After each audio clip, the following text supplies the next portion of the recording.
Baik, terima kasih Kakak Santi. Selamat siang teman-teman semua. Pada kesempatan kali ini saya berikan apresiasi ya kepada panitia yang sudah menyelenggarakan proses sharing knowledge.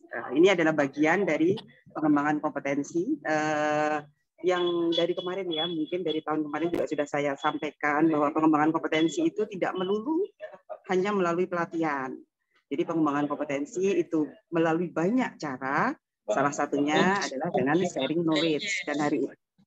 Dan hari ini kita bisa menyelenggarakan untuk yang pertama kali sharing knowledge dari Mas Dodi ya, yang baru saja pulang untuk mengikuti pelatihan ke Denmark. Nah, Bapak Ibu semuanya, setiap pegawai tentu punya kompetensi-kompetensi yang unik. Kompetensi-kompetensi tersebut yang perlu di-share ke teman-temannya. Walaupun kita harus ingat, kita ini manusia-manusia dewasa, jadi proses sharing knowledge-nya juga akan menggunakan metode andragogi. Jangan sampai kita menggurui teman-teman semua, karena kita semua tahu teman-teman ini pintar-pintar semua, sudah kalau ibaratnya gelasnya juga sudah hampir penuh, jangan sampai nanti pemateri-pemateri itu malah menggurui sifatnya ya, yang bukannya nanti diterima dengan baik ilmunya, malah yang menerima menggerutu ini ngapain sih sok tahu banget gitu ya. Jadi ini intinya kita itu mau sharing knowledge, apa yang kita tahu, apa yang Mas Dodi tahu akan disampaikan ke teman-teman, dan semoga ini bisa ada manfaatnya buat teman-teman. Nah, kalau sharing knowledge model dengan podcast ini memang level kompetensinya paling hanya 1-3 ya, paling baru mengerti, memahami, mampu menjelaskan. Teman-teman mungkin belum bisa mengimplementasikan atau menganalisis sampai jauh karena belum sampai ke job assignment, teman-teman belum diberikan penugasan-penugasan yang terkait dengan materi yang diberikan Mas Dodi dan sebagainya. Tapi ini sharing knowledge ini mengawali, kalau memang teman-teman nanti ada yang tertarik ya, saya tertarik ini masalah organisasi, apa yang disampaikan Mas Dodi, ini saya juga ingin berkontribusi. Teman-teman boleh mengikuti metrik ke tim organisasi. Jadi untuk mengembangkan kompetensi memang tidak bisa hanya sekedar mendengarkan atau membaca buku, tapi kita karena kita sudah praktis ya, dalam tataran praktis kita juga perlu implementasinya seperti apa. Jadi saya pikir acara kali ini akan sangat bermanfaat buat teman-teman, dan saya yakin semua pegawai BUSDM atau khususnya untuk analis kepegawaian atau analis SDM aparatur mampu dan bisa untuk sharing knowledge, walaupun itu kecil, walaupun itu mungkin Bapak Ibu menganggap saya tahunya cuma sedikit, nggak masalah karena bisa jadi orang lain tidak tahu. Tapi sekali lagi kita balik bahwa teman-teman kita ini sudah pribadi-pribadi yang dewasa, jadi jangan sampai nanti prosesnya menjadi menggurui. Dan saya ingatkan juga kita ini dalam rangka dalam rangka internalisasi juga berakhlak. Di sini kita tidak bicara tentang kompetitif ya, kita tidak bicara tentang kompetisi, tapi bicara tentang harmonisasi. Bagaimana kita saling berbagi. Jadi saya berharap media ini bisa menjadikan teman-teman semua untuk saling berbagi, bukan tujuannya untuk kompetisi, untuk show off gitu ya. Jadi terima kasih ya atas kehadirannya teman-teman semua, dan saya tunggu teman-teman yang lain juga akan sharing ilmu, sharing pengetahuan, sharing pengalaman, supaya teman-teman yang lain bisa memahami, bisa mengetahui apa yang mungkin mereka belum tahu, atau semakin memahami apa yang mungkin mereka sudah tahu, namun baru sedikit. Mungkin itu saja Kakak Santi, terima kasih. Wassalamualaikum warahmatullahi wabarakatuh. Motivasinya kepada kami, ya semoga ya ke depan ini kami para pengelola SDM khususnya yang sudah menjabat di fungsional di bidang apa sekarang istilahnya SDM aparatur ya, lebih memiliki kompetensi teknis dan kompetensi lainnya yang lebih baik di masa depan. Baik rekan-rekan sekalian, tanpa menghabiskan waktu lebih lama lagi, saya ingin menjelaskan sedikit aturan main ya acara kita siang hari ini. Kita acaranya santai aja rekan-rekan sekalian. Jika nanti ada pertanyaan, kami persilahkan rekan-rekan untuk mengklik raise hand atau mengklik di chat di Zoom meeting di tempat rekan-rekan sekalian, diketik aja. Nanti kami akan mencoba membaca semua pertanyaan. Semoga waktunya kita masih cukup ya untuk menjawab semua pertanyaan atau hal-hal lain yang ingin rekan-rekan ketahui terkait topik kita hari ini yang akan disampaikan atau yang akan ada bintang tamu kita dari luar negeri. Kita impor langsung rekan-rekan ya. Oke, jadi saya mohon kita interaktif aja, nanti jangan kalau ada langsung aja raise hand sama chat. Seperti itu ya rekan-rekan sekalian. Setiap hari kamu berdana di kegiatan pergal, saya juga deg-degan ya yang berdana gitu ya. Semoga saya ngomong nggak kecepatan. Saya perkenalkan tamu kita pada siang hari ini, yaitu seseorang yang sudah cukup lama yang berkecimpung di bidang SDM, dan baru ini saja ya sekitar bulan Januari, beliau itu baru kembali dari negara Eropa, jauh ya, dari Denmark, yang beliau mendapat beasiswa nih Danida Fellowship Course untuk mengikuti pelatihan mengenai manajemen perubahan organisasi di negara Eropa sana. Gitu. Siapakah dia? Mungkin rekan-rekan sekalian sudah tahu, yaitu Mas Bro. Saya izin ya manggilnya Mas Bro ya. Mas Bro Dodi Sumardi. Oke, kita kasih applause. Ayo Mbak Dodi. Selamat datang. Cukup ya. Atau kita saling tunjuk tangan. Rekan-rekan, saya sudah ada Mas Bro Dodi akan menjadi tamu kita pada siang ini. Mas Dodi itu akan membagi pengalaman-pengalaman beliau ya selama di Denmark ya. Apa sih gitu? Kita kan penasaran ya gitu. Belajar apa aja, jauh banget sih di sana. Jualan lontong sayur ya. Lontong sayur aku.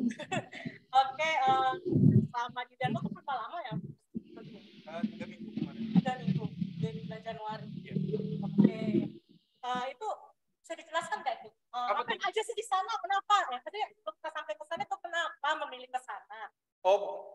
Kenapa memilih ke sana? Karena memang di awalnya ditugaskan sih, Mbak. Oh gitu. Ditugaskan dari kepala organisasi SDM, ya, pelatihan tersebut. Ya, tadinya saya kira ada beberapa orang pelatihan tersebut. Dari jadi Mas Dodi dari BSDM ya, dari BRIN kebetulan ada 2 orang yang daftar. Dari satu dari BSDM, satu lagi dari SDMI. Oke. Tapi yang dari SDMI kemarin gagal di pendaftaran kali ya. Tapi ada penggantinya itu dari Brida Mataram.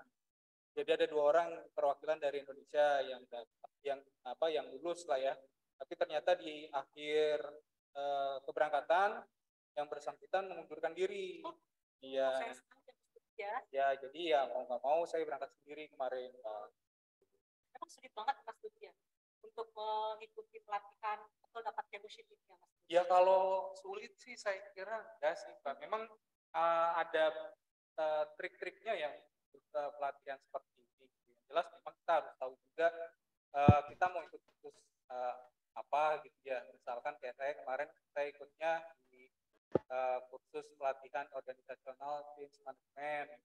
Nah, di pelatihan ini kemarin kita tuh diminta bikin proposal gitu, proposal ya kayak proposal ya motivasi, surat motivasi lah, atau kira-kira apa yang setelah mengikuti pelatihan ini apa yang akan dibahas seperti itu, atau tantangan yang akan dihadapi apa saja. Jadi ya kita mengisi form itu yang sudah disediakan tentunya ya, kita isi dan kita sesuaikan dengan apa yang mereka mau sebenarnya. Jadi kita kira-kira aja, misalkan mereka maunya lebih spesifik gitu ya tentang terkait pekerjaan kita, lalu kontribusi kita seperti apa.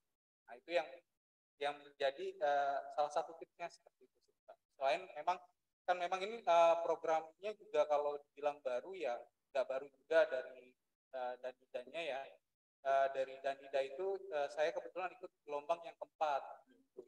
Jadi memang sebelumnya sudah ada dari negara-negara lain yang ikut pelatihan seperti itu. Nah, tadi Mas Dudi bilangnya kan ada topiknya itu kan OCM ya, Iya, Organization Change Management. betul. Kan ada beberapa topik ditawarkan oleh Danida, Mas. Oh, kalau dalam setahun sebenarnya Danida itu ngebuka sekitar 2 sampai 3 kali kesempatan untuk pelatihan seperti ini gitu. Tapi memang kita harus buka situsnya juga ya, websitenya, nanti bisa teman-teman lihat gitu di Danida gitu, cari aja di Google nanti akan muncul. Nah, terkait pelatihan ini juga kebetulan dalam pelatihan ini saya ikut ada pelatihan lain yang barengan, yang satu kan OCM, yang keduanya itu ada PPP, yaitu Public Private Partnership gitu. Jadi memang ini khusus untuk yang swasta atau BUMN lah ya. Jadi BUMN. Jadi memang ada kriteria khusus, mereka menargetkan kira-kira pelatihan ini untuk apa. Terus Mas Dudi sendiri nih, kenapa sih pilih OCM? Ya kalau milih OCM ya tadi kan memang karena kebutuhan organisasi ya. Ini kan juga memang tugas yang diberikan oleh pimpinan ke saya, dipercayakan gitu ya, untuk mengikuti pelatihan ini, diharapkan nanti memang membantu BOSDM atau BRIN bahkan ya secara khususnya untuk kira-kira perubahan yang terjadi atau dinamika perubahan terjadi yang di BRIN ini kita sikapinya seperti apa. Jadi memang ada pengetahuan umum dan pengetahuan khusus lah ya yang bisa kita pelajari dari pelatihan. Cukup menarik ya Mas Dudi, karena kan perubahan organisasi itu topik lama ya. Iya. Lama banget gitu. Di mana-mana kayaknya banyak tuh tentang manajemen perubahan Ya, gitu ya. betul. Ketika Mas Dudi bilang, OCM nih Denmark jauh banget sih. Iya, benar jauh Mbak. Jauh banget. Emang kenapa di sini sih kan ada yang tertentu Renat Ghazali ya. Iya, Renat Ghazali. Betul. Ke situ aja gitu kan. Iya, betul. Padahal kan kalau kita ngomong perubahan kan fokusnya beda gitu, Indonesia, Denmark gitu. Ada keterkaitan nggak Mas Dudi? Ya kalau belajar secara background pendidikan ya pernah belajar gitu, termasuk waktu itu di S1 pernah ikutin pelatihan sama Pak Renald ya. Tapi memang kalau di Denmark ini lebih khususnya kita banyak materi yang baru lah, kayak misalkan kemarin sempat juga sama Mbak Tuti ya kalau terkait NPM, public management. Nah memang ya konsep itu ya baru buat saya juga sih, meskipun di Indonesia mungkin di beberapa universitas sudah ada, tapi tidak, saya tidak mempelajari seperti itu. Kembali lagi nih Mas Budi, ngomong nih latar belakang ini, saya masih penasaran, mungkin teman-teman juga penasaran ya. Kan setelah kita menjadi tim kan, Mas Dudi kayaknya perdana di luar negeri. Aduh, enggak juga lah, ya, banyak yang lain lah. Tapi kan ini perdana ke sana, perdana juga tampil di sini. Ya, kan, iya, ya perdana gitu sih dalam arti mungkin di BOSDM kali ya, teman-teman BOSDM juga. Ya sebenarnya harus di challenge. Saya kira banyak juga yang lebih baik lah dari saya gitu, atau punya pengalaman dia itu teman-teman yang bisa di push untuk maju pelatihan ke luar negeri gitu. Ya memang harus dipaksa, kayak saya juga sebenarnya ikut pelatihan itu antara mau dan nggak mau, niat dan nggak niat gitu. Waktu bikin proposal juga, aduh kayaknya berat gitu kan, bikin proposal kayak gini, otak udah mandek gitu sama kerjaan. Oh gitu ya, berarti lagi kebetulan itu ya.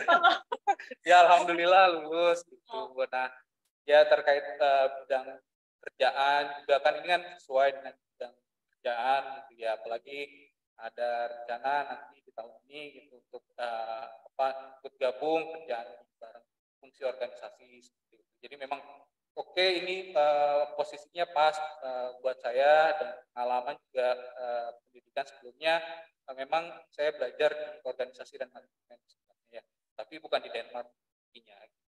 Oh, jadi mau kembali ke Denmark lagi nih? Oh, insya Allah lah.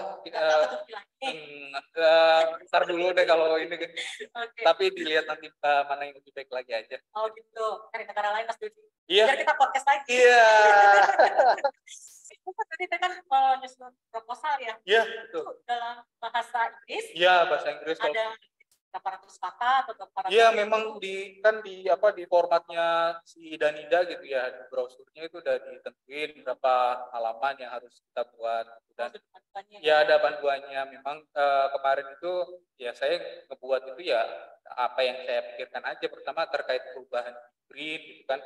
BRIN ini kan lembaganya baru ya, maksudnya ini hasil dari merger 5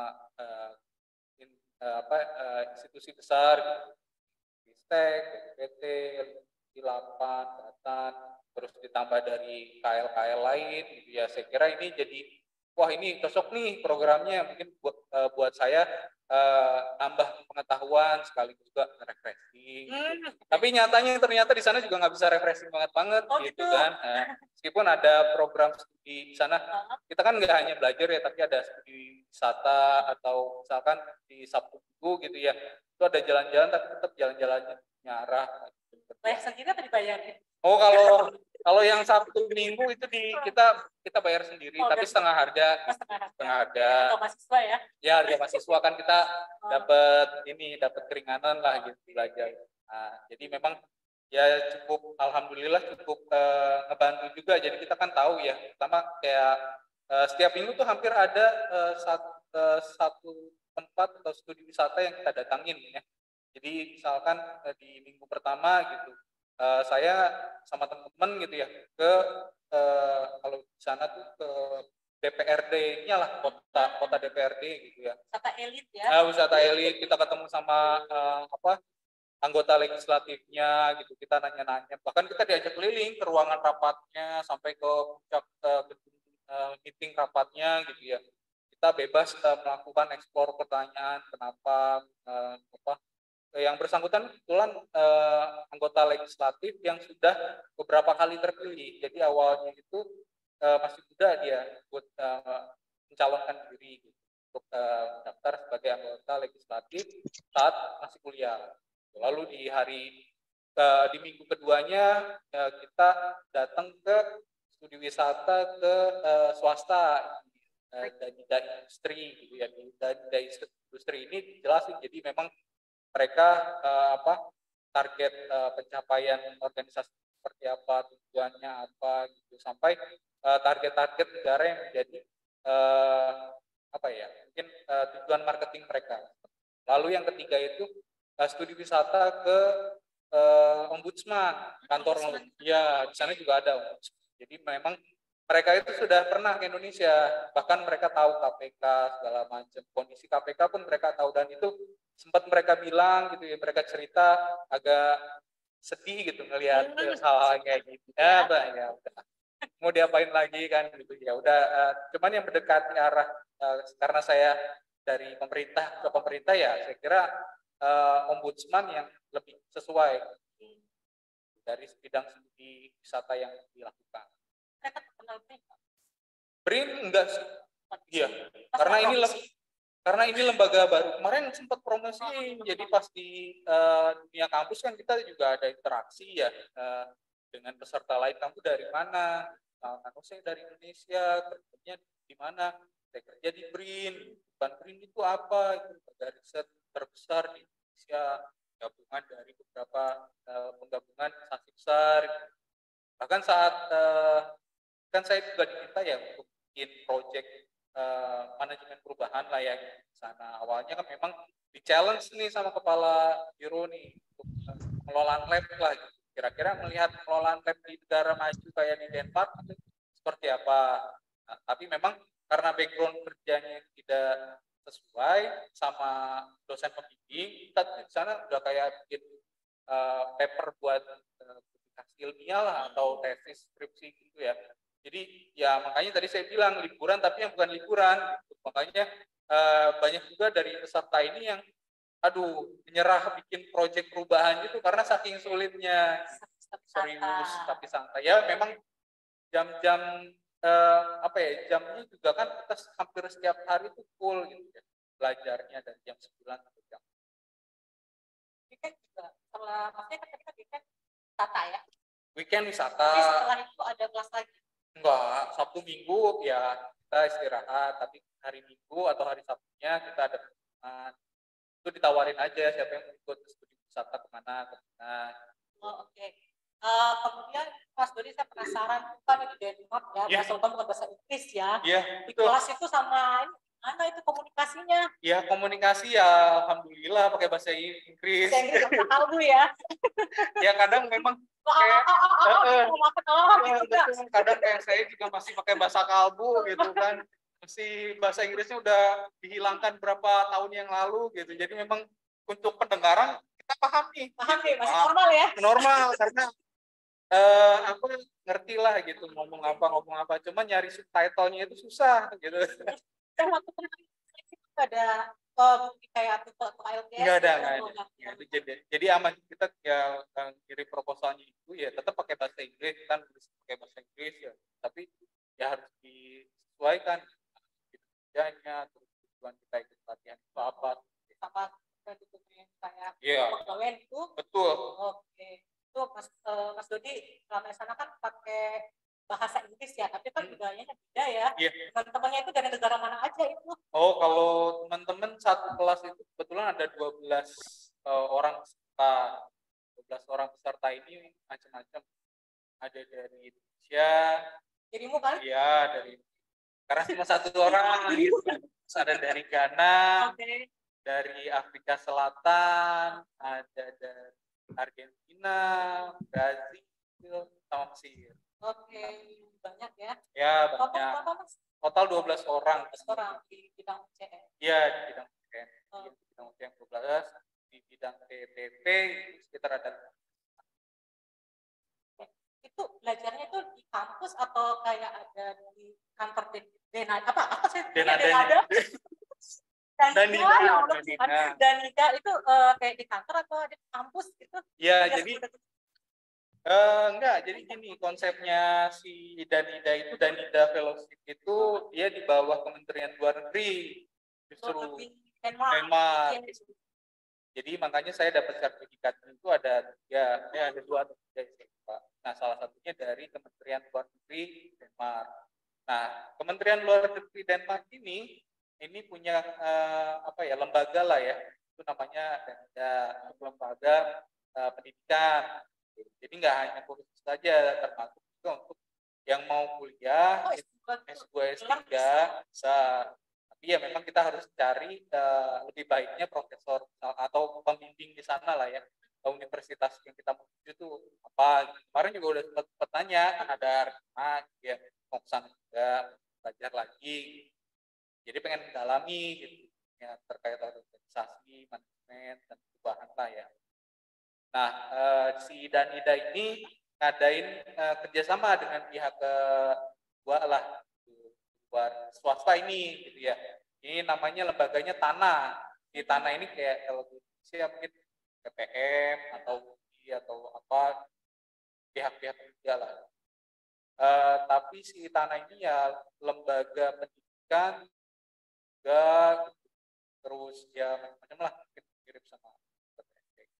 Nah, kita akhirnya belajar di tempatnya si Tanah ini gitu. Jadi asramanya sendiri ke kampus itu cukup jauh. Jadi kalau jalan itu sekitar 30 menit.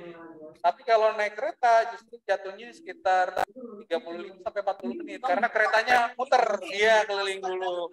Jadi nggak langsung berhenti depan kampus gitu. Dan di sana juga bukan kampus ya, gedung yang dipakai buat kursus memang di daerahnya. Nah, ya udah dari situ ya posisi pembelajaran juga sama setiap hari dari Senin sampai Jumat di Tanahnya ya. Dari jam 9 sampai jam 4 sore kecuali kalau ada kita studi wisata gitu. Jadi salah satu studi wisatanya itu misalkan kayak kemarin diajak nih sama dosen termasuk beliau ini dosen pembimbing saya diajak ke lingkungan rumah tinggalnya dia. Jadi di sana ada bangunan yang nggak terpakai terus dikelola oleh masyarakat dijadiin ruang ruang terbuka lah ya. Jadi buat ada kehidupan sosial termasuk di situ ada RT-nya. Tapi itu terbuka. Makanya kok saya tertarik Mas baru dengar ya ada pelatihan ada dosen pembimbing ya. Iya, Kirain makanya. ada- Iya, saya kira juga. Itu dosen pembimbingnya membimbing satu peserta atau satu dosen ada berapa peserta gitu? Iya, kebetulan kan, jadi kalau dosen pembimbing saya itu ibu-ibu ya, jadi ada 12 orang peserta, 12 orang pesertanya ini masing-masing ada dosen pembimbing, jadi sekitar 12 dibagi 4 ya, ada 4 dosen pembimbing, jadi 3-3 lah kurang lebih. Jadi satu dosen pembimbing ini mandu atau ngajarin terkait proyek perubahan yang harus dilakukan oleh si peserta. Sebelum kita ini saya tarik tuh kita bahas materi kita yang mengenai Iya. perubahan, tapi saya masih ada satu pertanyaan Mas Dodi. Iya, gimana Mbak? Tiba-tiba saya kok lupa ya. Tenang. Enggak. Ini Mas Dodi, Mas Dodi ke sana tuh kan fellowship ya. Iya, Nah, fellowship. itu dapat fasilitas apa aja tuh? Waduh. Sharing dengan brief gitu. Oh, ini harus ya. Oh, penting ya. Atau rekan-rekan kita yang tertarik kan, supaya tahu gitu mempersiapkan. Ya. Ya, jadi memang kalau dari Danidanya itu mereka ngasih full ya. Full ini dari mulai tiket pesawat gitu, terus transportasi perjalanan dalam kota di sana. Jadi kita dikasih kartu perjalanan. Saya nggak bawa. Oh, salah. Jadi kartu perjalanan yang bisa kita pakai, tapi di lingkungan zona 1, zona 2. Jadi di Denmark itu ada zona lah, atau mungkin Kabupaten kabupaten Jakarta Pusat, kita nggak boleh keluar dari Jakarta Pusat lah gitu. Jadi mau naik kendaraan apapun selama masih dalam Jakarta Pusat gitu, ya itu gratis. Tapi kalau misalkan ketiba keluar lalu ketangkep, nah itu kita harus bayar. Gitu. Nah terus dapat akomodasi juga ya, tempat tinggal ya, di asrama tadi di asrama ya, asramanya juga lengkap ya, dalamnya ada dapur, terus ada kamar mandi, tempat tidur, tempat belajar gitu. Tapi ada juga ruang gym, ruang main gitu ya, ruang sosialisasi, ruang cuci baju segala macam, jadi lengkap. Jadi kita tinggal bawa badan lah, datang pakaian ke sana. Lalu juga kita dapat yang penting nih, dapat uang saku. Jadi alhamdulillah ya. Ya kalau untuk uang sakunya bisa dicari lah di websitenya ada. Terbuka semuanya. Nah ya, terbuka. Jadi kita dapat berapa. Namanya bisnis atau ekonomi? Ya jelas lah ekonomi gitu kan. Tahun Tapi ya. Ya cukup alhamdulillah sih kemarin ya fasilitas bagus lah yang diberikan oleh dan ini benar-benar di luar ekspektasi lah. Saya. Tinggal bawa diri ya. Ya tinggal datang sebenarnya, makanya sayang sekali kemarin tuh dari Indonesia hanya 1 orang. Kan kalau ada 2 orang lumayan buat pengalaman yang lain juga. Jadi teman-teman kita kan ada yang muslimnya. Muslim gitu. Kalau Mas Doni kan dari muslim tuh makanan gimana di sana? Oh kalau makanan makan lah itu makan mah udah dari kemarin masuk rumah sakit ya. Memang kecenderungannya makan di sana ya kayak makan roti, kentang. Jadi memang kalau kayak beras itu susah. Jadi saya baru ketemu beras itu saat di restoran Turki. Jadi ya memang karena di sana lebih mendekati rasa Asia kali ya. Terus juga ya meskipun nasinya kayak nasi campur minyak gitu ya kan, kayak biasa masakan Turki kayak gitu. Terus makan sehari-hari kalau misalkan makan pagi, siang sama malam itu diserahkan kembali ke masing-masing orang ya.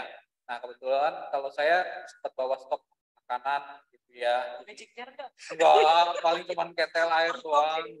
Terus sisanya karena di asrama juga ada dapur masing-masing kamar gitu ya.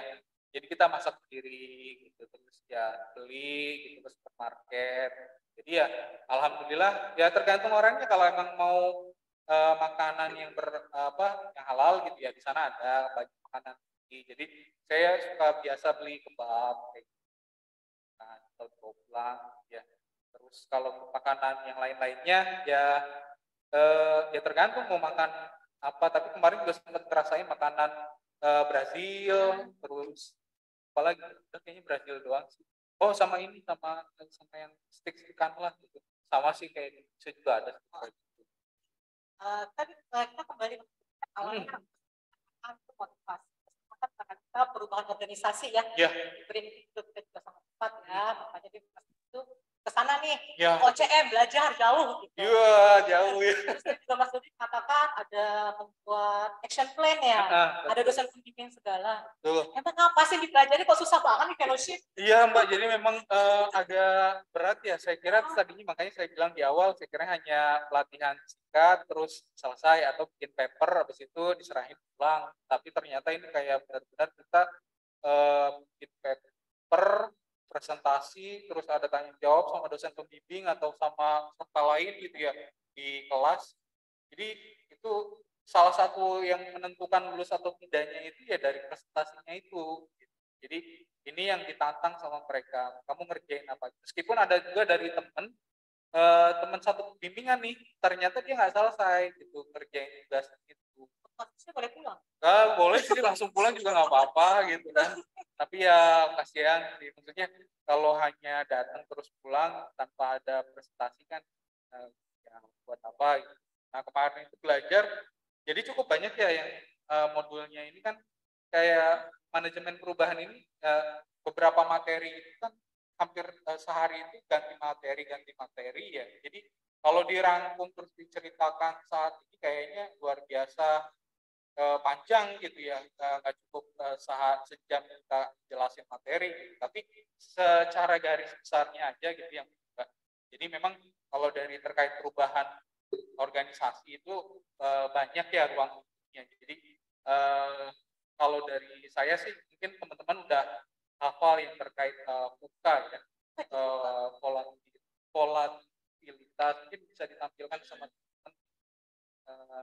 Jadi ada volatilitas, uncertainty, complexity, dan ambiguity. Nah ini terkait ya hal masif yang nggak pasti dan kompleks dan membingungkan. Nah ini salah satu cara terkait kita mengatasi perubahan ini yaitu dengan hard dan soft kompetensi. Gitu. Nah hard dan soft kompetensi ini ya misalkan kayak saya nih ikut pelatihan ini lebih jatuhnya di hard kompetensi. Terus atau misalkan ikut pelatihan pembelajaran yang lain lah ya itu memang dari sini. Tapi memang kalau untuk soft kompetensi kayak integritas, saling pengertian dan lain kita saling pengertian nah ini namanya soft kompetensi gitu. Cara berkomunikasi memang ada bisa dipelajari ya. Di sana saya dapat materi untuk cara berkomunikasi tapi memang lebih cara berkomunikasi sebagai seorang pimpinan bukan pimpinan apa ya mungkin yang leader menyampaikan perubahan ya, itu. Next mungkin. Nah, untuk materinya sendiri, jadi ada 4 modul pembelajaran pada cara mengubah masyarakat, terus memimpin perubahan organisasi, memimpin cara kita memimpin diri sendiri dan memimpin orang lain. Nah, di sini juga ada action plan, kita bimbingan nih di action plan ini gitu, terus ada presentasinya juga gitu ya. Makanya saya kira presentasinya itu hanya formalitas gitu, ternyata lalu ada graduation. Nah, di excursion ini atau di kayak di wisata gitu ya, kan tadi saya kita ada 3 tempat yang ada datengin, terus kita juga diminta ada kultur presentation ya, presentasi budaya gitu. Jadi dari masing-masing budaya mengenalkan keanekaragamannya seperti apa atau kondisi budaya kondisi negaranya seperti apa. Yang bawa dari daerah gitu. Ya, kayak kemarin makanan. Bawa dari Indonesia. Saya kebetulan bawanya Indomie, jadi saya kasih Indomie gitu. Enggak, jadi karena bawa stoknya juga terbatas gitu kan. Ya, saya ngasih ke temen orang Mesir. Mungkin nanti ada fotonya. Jadi si teman Mesir ini dia minta Indomie dari Indonesia karena buat anaknya, anak tergila-gila. Ini nanti mungkin disensor ya Indominya ya. Iya, ada pernah sponsor kita mie instan. Oh, yang instan ya, yang instan. Kita butuh sponsor Indofood ya. Oke, lanjut Mas. Ya, nah, ya udah dari situ terus pembelajaran lainnya ya terkait action plan ini. Jadi rencana aksi yang kita buat itu seperti apa? Mulai dari aturan template mengenai presentasinya itu kita udah dikasih. makalahnya juga template-nya udah disiapin sama si Tana gitu ya. Ya next. Nah kayak misalkan ini mungkin terlalu panjang ya kalau saya jelaskan detailnya. Jadi memang ini kayak leading organisasi ini memimpin perubahan organisasi gitu ya. Ya saya juga belajar terkait teori perubahan, lalu juga cara komunikasi gitu ya. Di sini ada dimensi dari teori E dan teori O. Mungkin nanti bisa di-share kali ya materinya di website ya. Lalu ada juga pembagian stakeholder management. Nah, kita juga diminta untuk proaktif gitu ya di kelas kayak di sini kan ada nih saya sama ngejelasin presentasi terkait stakeholder yang ada studi kasus yang diberikan sama si Tana gitu. Jadi di si Tana ini ngasih materi-materi, gak hanya materi-materi yang saklek kayak di kelas, tapi ini ada juga kayak games kayak gitu lah ya. Terus makanya ada kita jalan-jalan kemana ini yang foto atas ini hasil tangkapan layar, hasil tangkapan dari dari handphone ya ini saat gedung parlemen jadi DPRD ini kota Kopenhagen. Lalu ini kondisi jalanan jadi di sana itu juga banyak justru lebih banyak sepeda kan daripada motor. Kalau di Indonesia mungkin kebalikannya ya.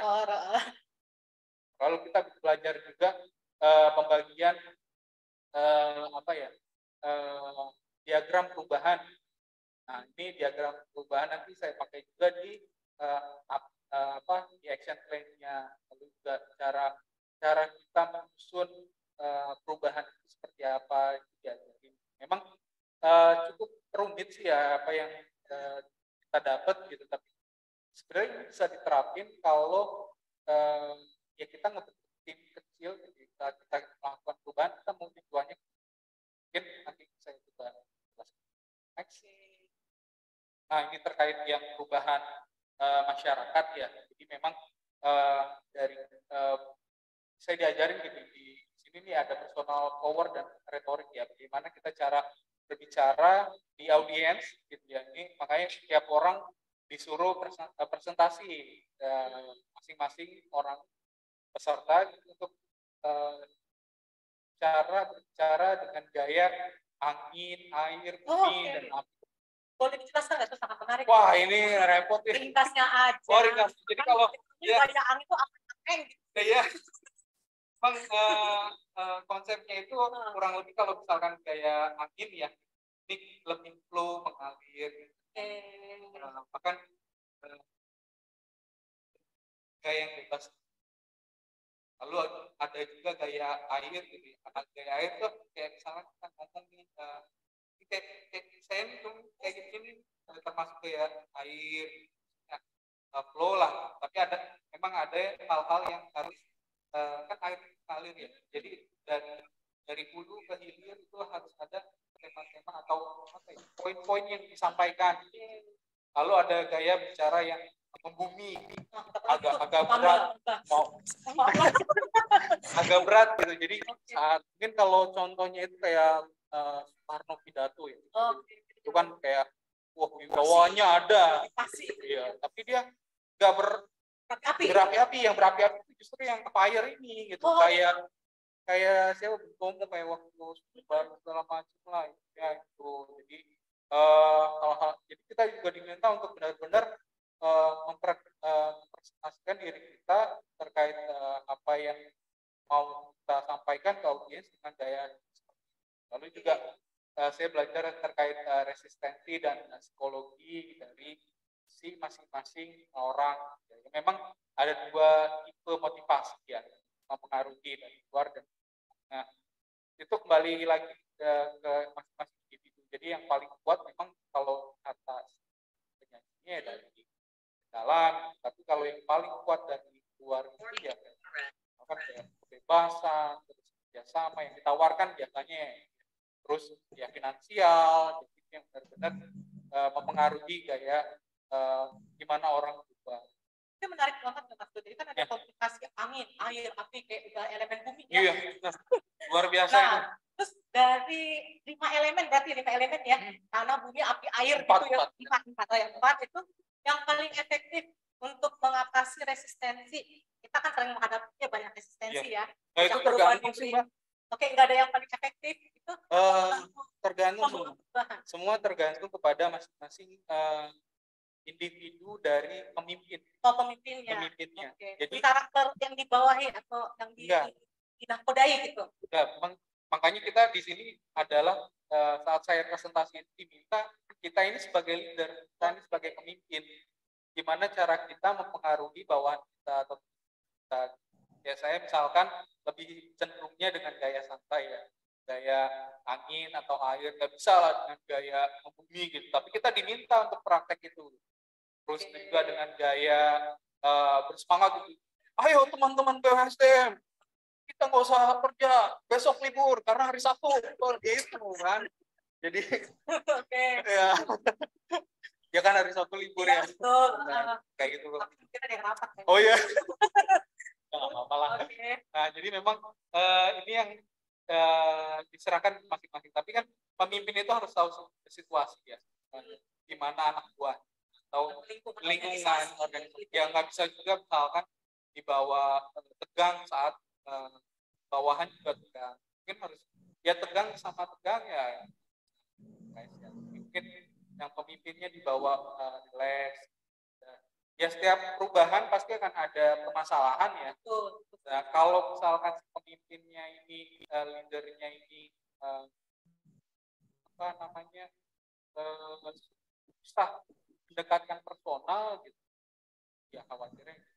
Tapi kan harus leader ya, kita juga sebagai open minded betul. Ya perubahan memang kan setiap hari kita juga terjadi perubahan ya di antara kita kan. Ya balik lagi ke sikap kita juga ya. Balik lagi ke sikap kita sebagai individu ya. Karena kita ini kan hanya staff ya. Gimana tujuan organisasi ke depan kan semua diarahkan ke kita saling lah ya. Saling. Lalu juga diajarkan coaching and supervision gitu terkait perubahan yang ada di organisasi. Memang di beberapa pemimpin gitu ya itu menerapkan udah coaching, misalkan kayak saya kemarin sebagai koordinator gitu ya di pengadaan ya lebih banyaknya sih kalau saya ngerasa gitu ya itu lebih banyak coaching gitu. Kadang-kadang lebih nyuruh ya memang antara coaching sama supervisi ya beda tipis, tapi memang diajarkan juga perbedaannya itu apa. Tetap tujuannya ada, yang satu tujuannya kalau coaching kan lebih fleksibel lah. Kalau yang supervisi kayaknya kamu harus ngertiin A, B, C. Jadi memang ini terus belajar juga terkait post leadership. Nah ini ya antara pimpinan sama anak buah ini ada tempat-tempat yang sebenarnya kita ini saling berinteraksi. Jadi misalkan kita membuat sebuah kegiatan gitu ya. Nah si leader ini dia peran sebagai apa? Jadi ada juga yang si leader peran di belakang aja gitu, atau anak buahnya aja. Kan? Kami misalkan keluar dari rule yang dari ingetin. Lalu juga ada kondisi misalkan ini hanya perumpamaan aja ya, kita sebagai leader itu atau anak buah gitu ya, kita kadang menempatkan posisi ada di mana di atas gunung kan, di atas gunung dalam arti kita melihat nih kondisi sekitar kita sebagai anak buah nih, kita melihat nih kita seperti apa, sedang mood nggak, kalau sedang ada segala macam, anak buah kita seperti apa. Oke, mungkin itu. Next. Sebelum lebih jauh nih, Mas Dodi, saya tadi penasaran tuh ketika Mas Dodi menyampaikan itu kan ada 4 hal yang dipelajari untuk terkait pengelola manajemen perubahan gitu kan. Jadi Mas Dodi menyebutkan dari diri sendiri itu harus dikelola gitu kan. Dari organisasi udah pasti, bagaimana memimpin orang juga udah pasti gitu ya.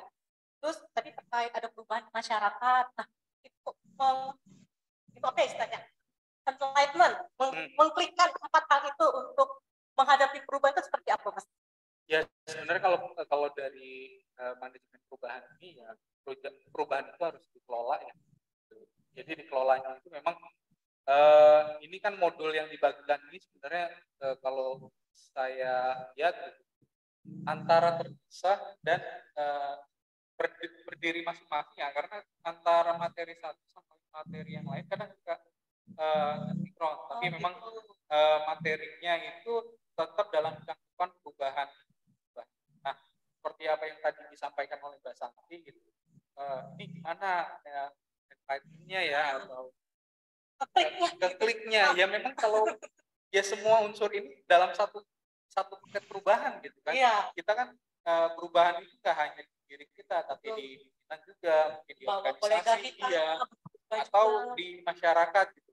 Green ini dampaknya ke masyarakat apa, misalkan dengan adanya kehadiran green, apakah meningkatkan kesadaran, eksistensi pengetahuan masyarakat, atau kan makanya tadi ada stakeholdernya green itu kira-kira siapa aja. Jadi makanya balik lagi ke masing-masing tugas dan peran kita aja lah. Makanya di action plan saya tuh lebih lingkup tentang di organisasi saya. Ya, saya ambil pola kari. Jadi action plan yang studi ini pola kari. Ya, mungkin nanti ada. Ya, kita coba. Kita studi. Oh ya, gimana siap. Yang mana tadi? Oh, action ini plan. Ini sudah ya. Oh, ini udah. Ya sebenarnya kalau untuk materi ya ini banyak ya. Jadi saya juga belajar tentang apa model manajemen perubahan. Di situ ada struktur, sistem, ada 7S lah yang disampaikan di penjelasan. Pemimpin lebih sebagai fasilitator, gimana cara mendengarkan gitu ya. Kadang tuh pemimpin nggak hanya berbicara retorika aja ya, tapi harus pintar juga nggak dengar apa sih masalah yang terjadi di bawah gitu kan. Ya, memang ini harus dipelajarin gitu, lebih dalam. Terus juga saat kita membentuk sebuah grup atau tim kerja kelompok gitu ya, pasti ada step-step yang kita pelajari ya, misalnya pembentukan, lalu di starting gitu ya, dan lain-lain. Jadi memang cakupannya agak banyak lah. Terus juga saya belajar terkait public sector reform. Tadi saya bilang ya, public management gitu. Dari ini penerapannya seperti apa. Nah, kalau ini sendiri atau biasanya gimana penerapannya? Berat ya? Iya, nih mau bilang gitu tapi nggak tega sebenarnya. Nggak tega. Jadi memang ya kita bisa. Itu dulu lah intinya, kita bisa. Tapi mau nggak gitu. Kembalikan lagi semua ke teman-teman BUSDM dan pimpinan terutama. Karena perubahan itu ya kadang perubahan harus lebih ngekliknya itu dua arah gitu, dan pimpinannya dari anak buah juga. Kan kayak tadi tuh di gambar awal ada gambar yang siapa yang mau berubah, pimpinannya nanya, oh saya gitu kan, saya mau berubah. Kayaknya di Denmark aja tuh kalau bukan siapa. Tadi gambarnya yang awal tuh gambarnya adalah apa yang mau siapa yang mungkin bisa kembali lagi Mas, yang awal. Nah, jadi living change di transisi ini. Yang kecil itu ya, yang tengah tuh siapa yang mau perubahan, pada angkat tangan semua. Siapa yang mau berubah gitu. Nah, sepi. Nah, kayak gitulah. Jadi makanya pemimpin ini kan menarik gitu. Siapa yang mau berubah? Ayo kita berubah. Siapa yang mau diajak berubah? Tentu semuanya mau. Nah itu yang menarik ya, jadi ya benar sih. Ya balik lagi, siapa yang mau perubahan? Pasti banyak ya kan. Tapi siapa yang mau berubah? Tentu semuanya mau. Karena merasa masing-masing ada di zona. Betul, ada yang bersinggungan. Iya, pasti. Betul. Kita berubah gitu ya. Takut kan, ada ketakutannya, ada resistensi memang. Faktor ya. Ya, lu terkait next Mas kan itu udah sekilas aja. Nah, ini jadi memang di aktivitasnya ya action plan workshop gitu ya. Ini bimbingan tuh benar-benar kita ya kayak bimbingan bikin skripsi atau bimbingan Mas Dudi, kayak banyak pan-pannya aja. Iya ya. Ya kalau orang melihat mah kayak banyak pan, tapi banyak yang stres juga di sini. Oh ya? Gitu. Makanya ini di foto ini salah satu ya kita tidur siang karena emang capek gitu. Tadi pasti sempat tidur siang. Ya istirahat ya sebenarnya jam 12 sampai jam 1 gitu istirahat. Tapi ini saya udah nggak kuat gitu terima materi gitu. Ini ada teman juga kebetulan dari Ghana gitu, menin gitu, udah gitu. Karena emang udah pusing banget gitu saat kita melakukan workshop bimbingan. Jadi awal kan saya udah buat nih terkait pengelolaan lab gitu ya, di proposalnya lah gitu ya. Ternyata ditolak, mau kan saya harus ganti, terus minta saran lagi ke kepala BSDM Mbak Rati ya, terus kasih opsi, ya udah ya oke, disampaikan lagi ke pembimbing. Nah dari pembimbing ini baru nyampein oke enggaknya itu butuh waktu karena dibaca dulu proposal kita. Saat dibaca baru dibikin oke lanjutkan, berarti tahap berikutnya gitu kan, bab berikutnya kita harus selesaiin. Kemarin sempat telat gitu karena awal kan saya bikin pendahuluan sampai ruang grup gitu ya terkait pengelolaan lab, akhirnya ganti terus capek gitu kan karena harus berubah format dan segala macam. Maaf Mas, ini yang cantik itu dosen apa? Iya, dosen pembimbingnya ini gitu. Makanya pas sudah gitu ya, kan ada presentasi juga, makanya dari presentasi gitu kita ada pertanyaan juga ke pemateri ya, sama-sama nanya. Kalau misalkan dikasih waktu tuh setiap orang sekitar 20 menit sampai 30 menit untuk selesai lah dalam satu waktu presentasi. Saya penasaran Mas, kenapa sih ditolak yang pengelolaan? Udah tahu alasan? Karena enggak mereka itu lebih pengennya yang lebih real kamu kerjain, implementatif ya, implementatif gitu. Jadi nggak mau, bahkan makanya teman dari Mesir gitu ya, dia tuh mau merubah perilaku buang sampah sembarangan warga Mesir. Kan berat banget. Secara bukan menteri, bukan presiden gitu, tapi maunya sampah di sungai itu bersih. Wah berat, sih dosen bimbing tuh nggak nyaranin terkait itu, bahkan sampai nggak jadi proyek perubahan itu. Jadi ada juga yang stres, macam-macam kan. Yang ini terkait misalkan excursion gitu ya, jalan-jalan atau tamasya ya, jadi wisata sekarang nyebutnya gitu kan. Dan ini ya udah, Papa udah DP-in terkait kultur presentation juga.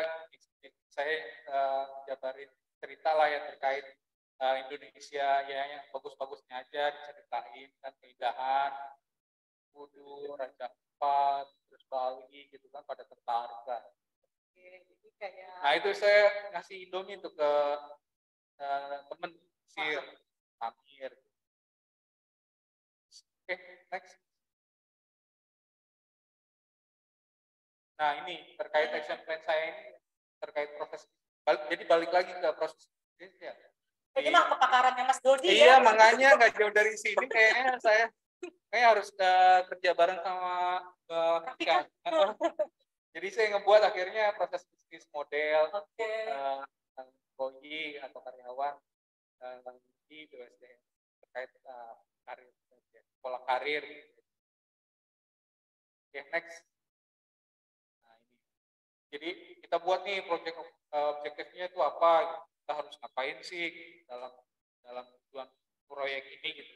Ya, ternyata memang kita harus punya nih model bisnis proses yang kira-kira mungkin kalau yang di peneliti itu udah ada, tapi yang di SDM non preset ya manajemen itu kayaknya kita masih belum gitu. Maksudnya antara mulai dari rekrutmen CPNS sampai nanti dia mau sampai jenjang terakhirnya itu atau tujuan sampai dia pensiun mau apa kan harus, meskipun ya tergantung kebijakan organisasi juga ya. Makanya model proses kayak gini bagi saya ini nggak bisa dari saya aja gitu. Ini harus bikin tim, kita mau arahnya apa, terutama pimpinan ya. Kita mau pimpinan mungkinnya pola karirnya kayak gimana. Kalau biasa-biasa aja atau sejalannya si pegawai, udah kan jalan. Udah kan. pola ya. Nggak usah pakai pola. Nah, kebetulan pas saat Edukisata ya ke ke yang terakhir tadi ombudsman kan lebih mendekati situasi pemerintah ya di sana. Jadi memang di sana itu pindah antar instansi itu lebih fleksibel dan memang ditanya dari tahap rekrutmen sampai 4 tahun sekali lah si pegawai itu ditanya, kamu masih mau mengerjakan bagian ini, misalkan si pegawai masuk ke perencanaan, di 4 tahun kemudian ditanya tuh, kamu masih mau tetap di perencanaan atau pindah ke bagian lain, organisasi. Jadi ditanyakan. Ditanyain. Bukan berdasarkan kinerjanya, dia terbaik ada di mana gitu. Bukan. Jadi ditanya. Enggak, saya mau tetap fokus. Tapi begitu misalkan, ya saya mau tempat baru, mau belajar tempat baru. Nah, itu yang challenge. Kalau ke tempat baru tuh kayak kita nggak sih ada uji kompetensi? Nggak sih. Bebas-bebas aja. Atau ada minimal harus pernah bekerja di bidang yang mau pindah itu, misalnya minimal setahun gitu. Kalau detailnya saya nggak tahu ya juga. Tapi kayaknya sudah, karena si dosen yang Edukisata ini gitu ya, dia ceritanya ditanya itu aja, dia pindah dari Kementerian Keuangan ke Ombudsman, ditanya mau pindah lagi dari Ombudsman, cuman pertanyaan aja gitu. Dan mungkin tergantung balik lagi ke pola ya, masing-masing pola gitu. Mungkin di Denmark seperti itu, kalau di Indonesia kan kita nggak tahu ya, kita kayak punya pola. Iya, makanya kalau misalkan orang mau pindah gitu belajar tempat lain misalkan, ya silakan aja gitu kan. Apalagi kita sebenarnya matriks ya, kita nggak usah. Ya itu peruntungan kita sih. Iya. Cuma kan kita dari aturan tertinggi nggak dibatasi hukum ya. Iya, itu dia. Jadi kan yang di Permenpan 1 yang baru kan ini. Kan kalau pindah bisa, tapi kan harus ada hukum juga. Iya, yang dari Angkep ke Ancak banyak bilang enggak ya. Atau yang untuk presentasi ke yang BKS memang tetap ada hukum. Oh, tetap ya. Oh iya. Gitu. Jabatan ya atau kita tunggu saja nanti kita dari dikaitkan ke ini ya, SPP-nya. Menpan. Next. Nah, ini kalau background mah udah usah diceritain, udah tahu lah ya. Ini sebenarnya presentasi yang saya sampaikan waktu sidang lah. Oke, sidang. Action plan. Ya, action plan. Udah lewat aja juga. Nah, ini jadi problem analisis saya lebih ke arah, jadi kan kita ngelihat nih masalah utamanya apa gitu ya. Jadi masalah utamanya ini merah kan, kurangnya model proses bisnis untuk jalur karir karyawan ya. Nah, yang hijau ini adalah pengaruhnya atau dampaknya. Yang biru ini adalah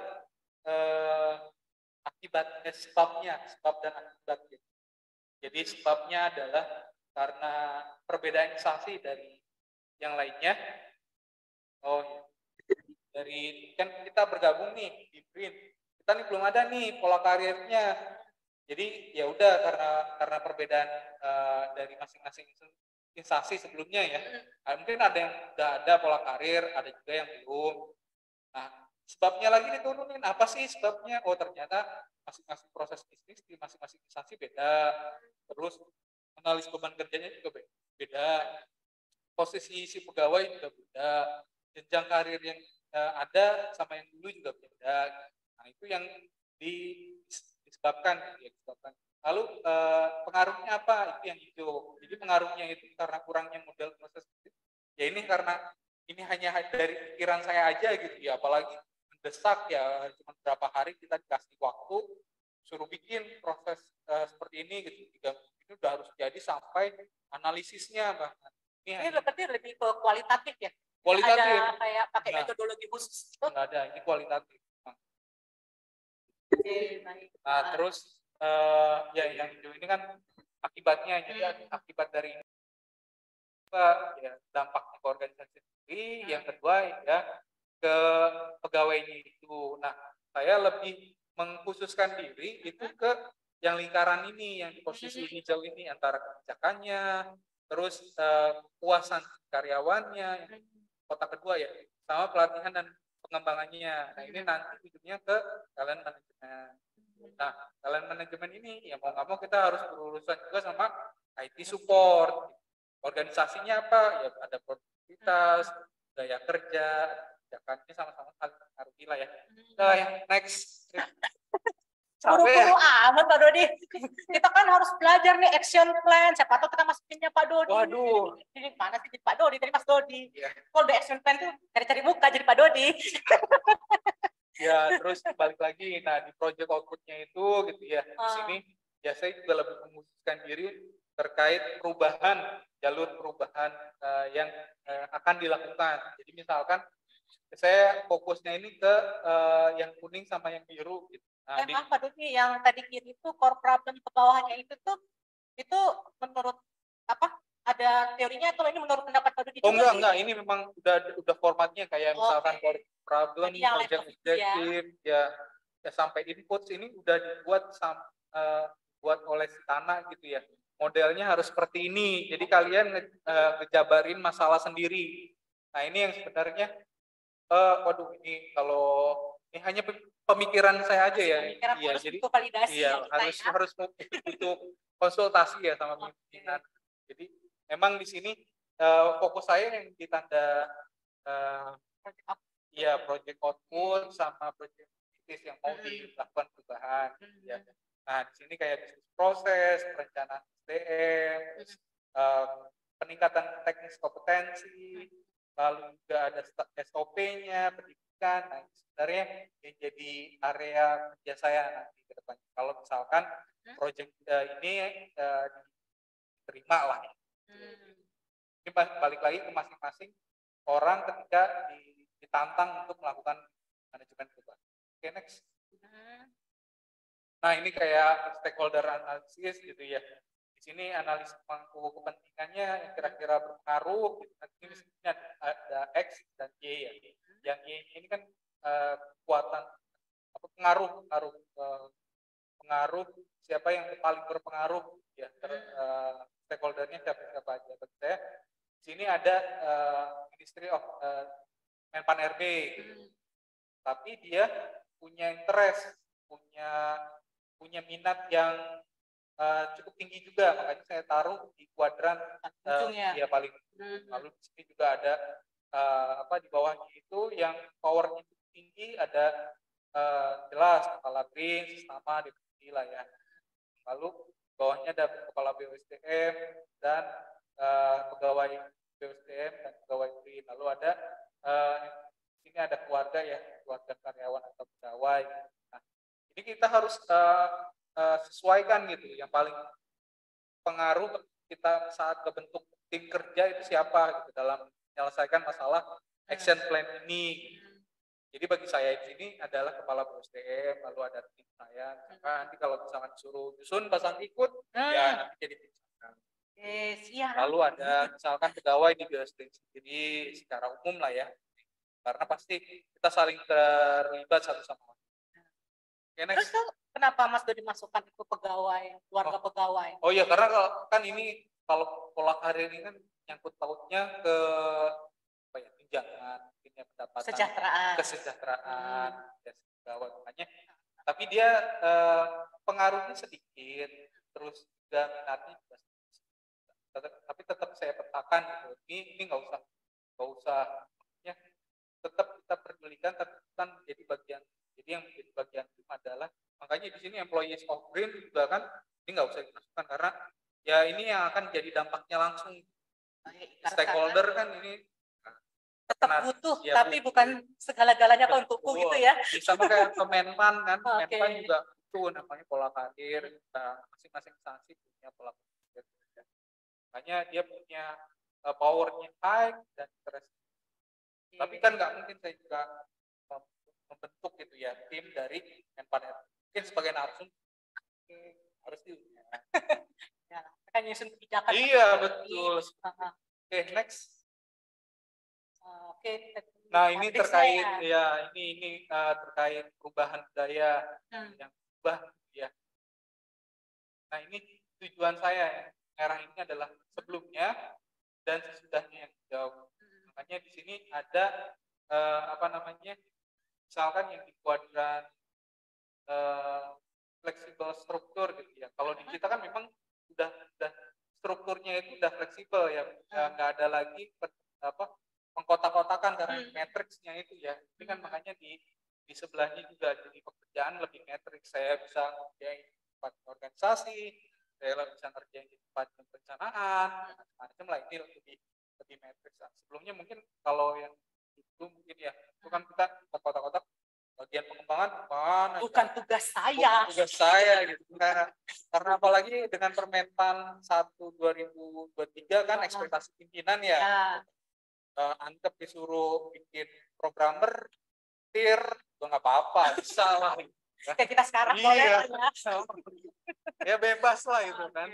Terus makanya layer hierarki juga kita lebih maju ya.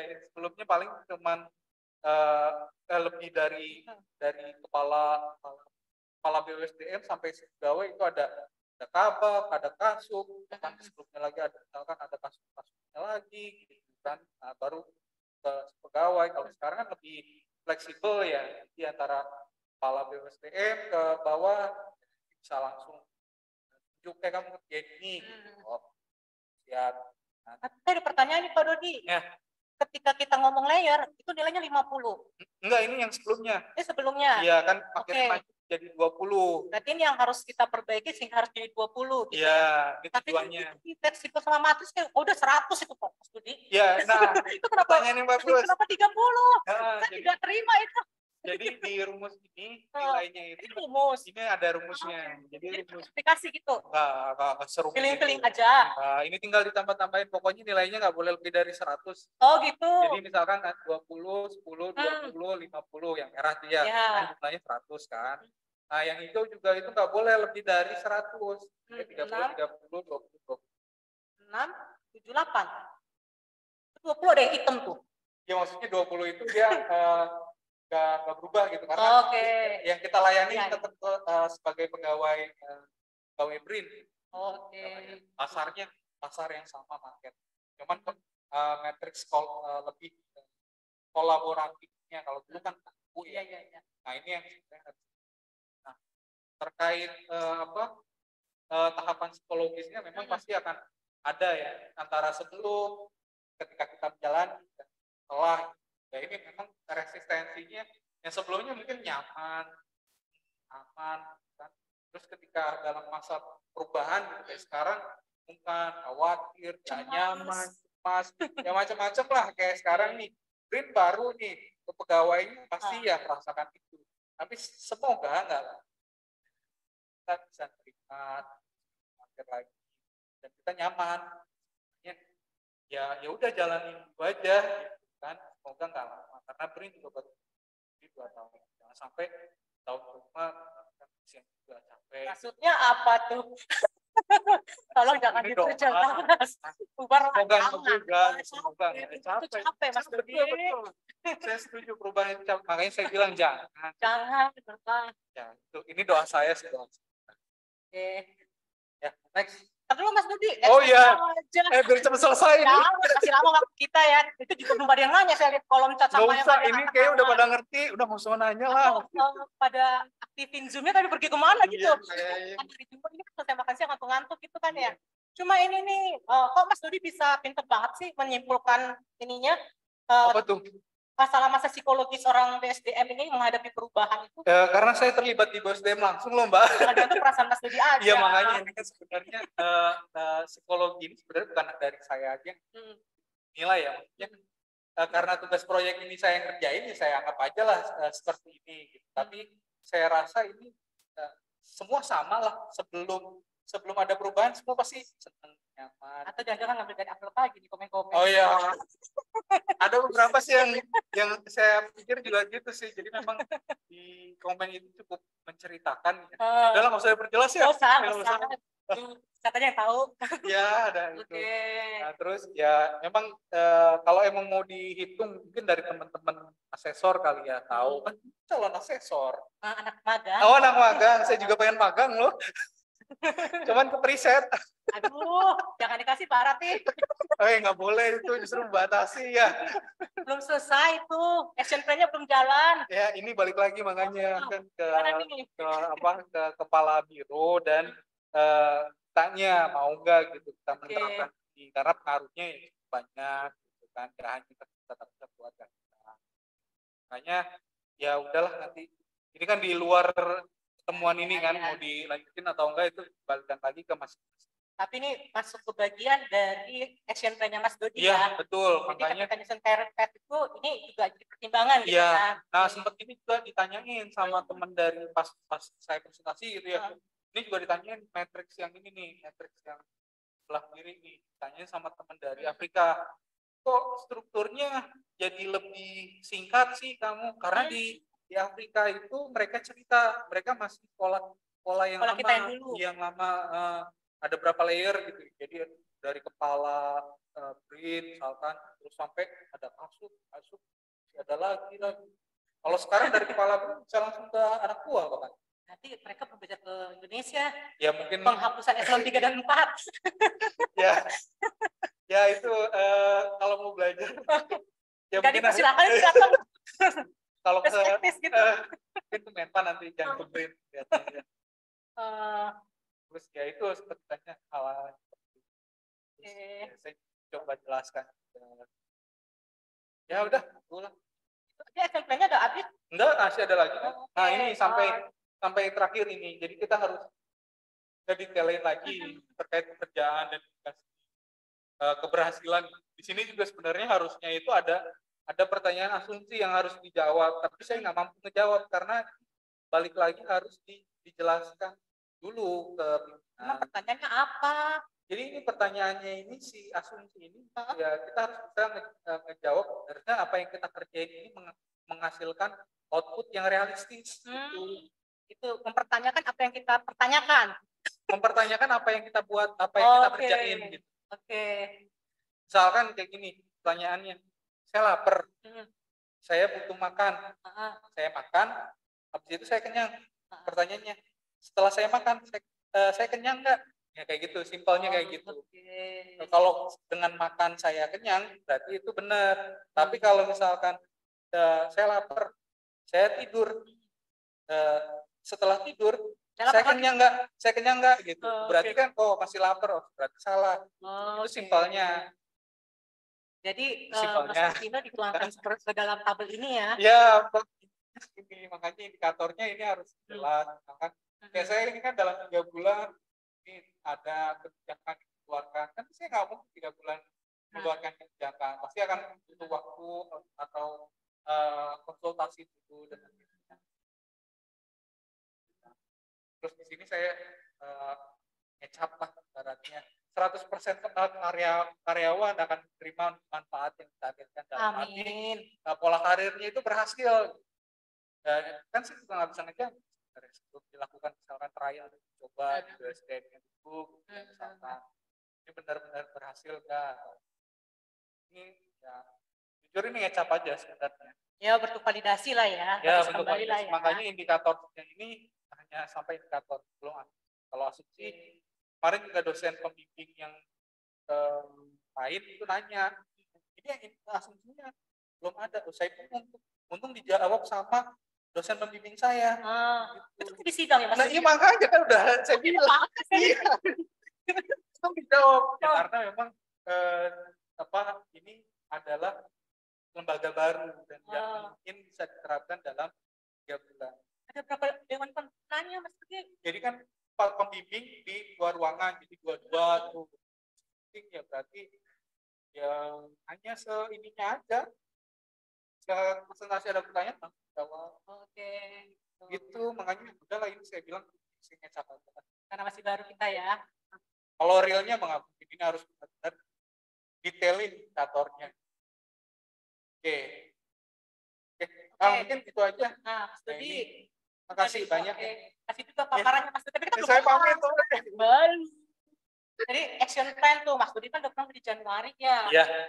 Dari Januari itu udah implementasi berapa persen nih Mas Dodi action plan-nya? Sekarang kan udah tanggal berapa nih? 10 ya. Udah Iya. 2 minggu di Indonesia kan belum masih jet lag atau Iya, gimana nih? iya Jet lag terus perasaan? Ketemu Mbak juga saya jet lag ini. Apalagi begini nih, saya jet lag lah. Gimana Mas Dodi? Udah berapa persen? Ya makanya ini belum Oke. sempat disampaikan ke Mbak Rati ya. Oh belum. Nanti di USDM. Ya baru sekarang aja mungkin, ya semoga Mbak Ratinya dengar kan, jadi nggak usah dipaparkan lagi ya. Udah ngerti gitu. Oke.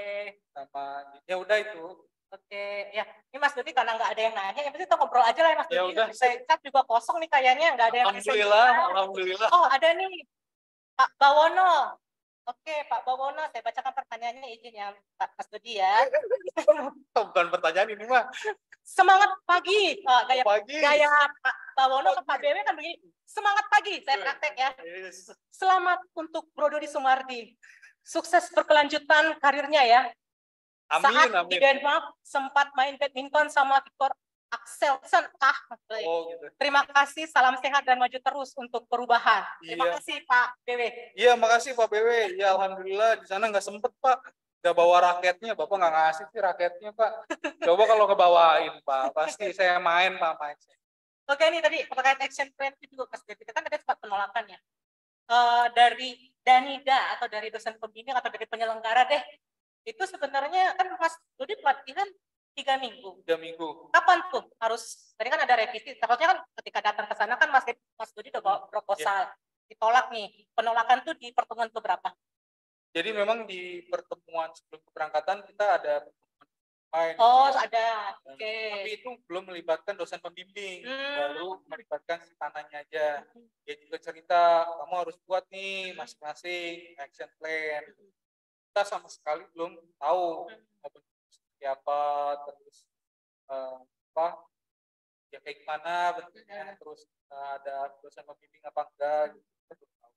Pas di hari pertama dan kedua baru dijelasin kita tuh modulnya kasih berapa lembar, bikin action plan, kan pendahuluan halaman, terus analisis stakeholder setengah halaman, terus analisis kasusnya berapa halaman, dikasih sampai template presentasi.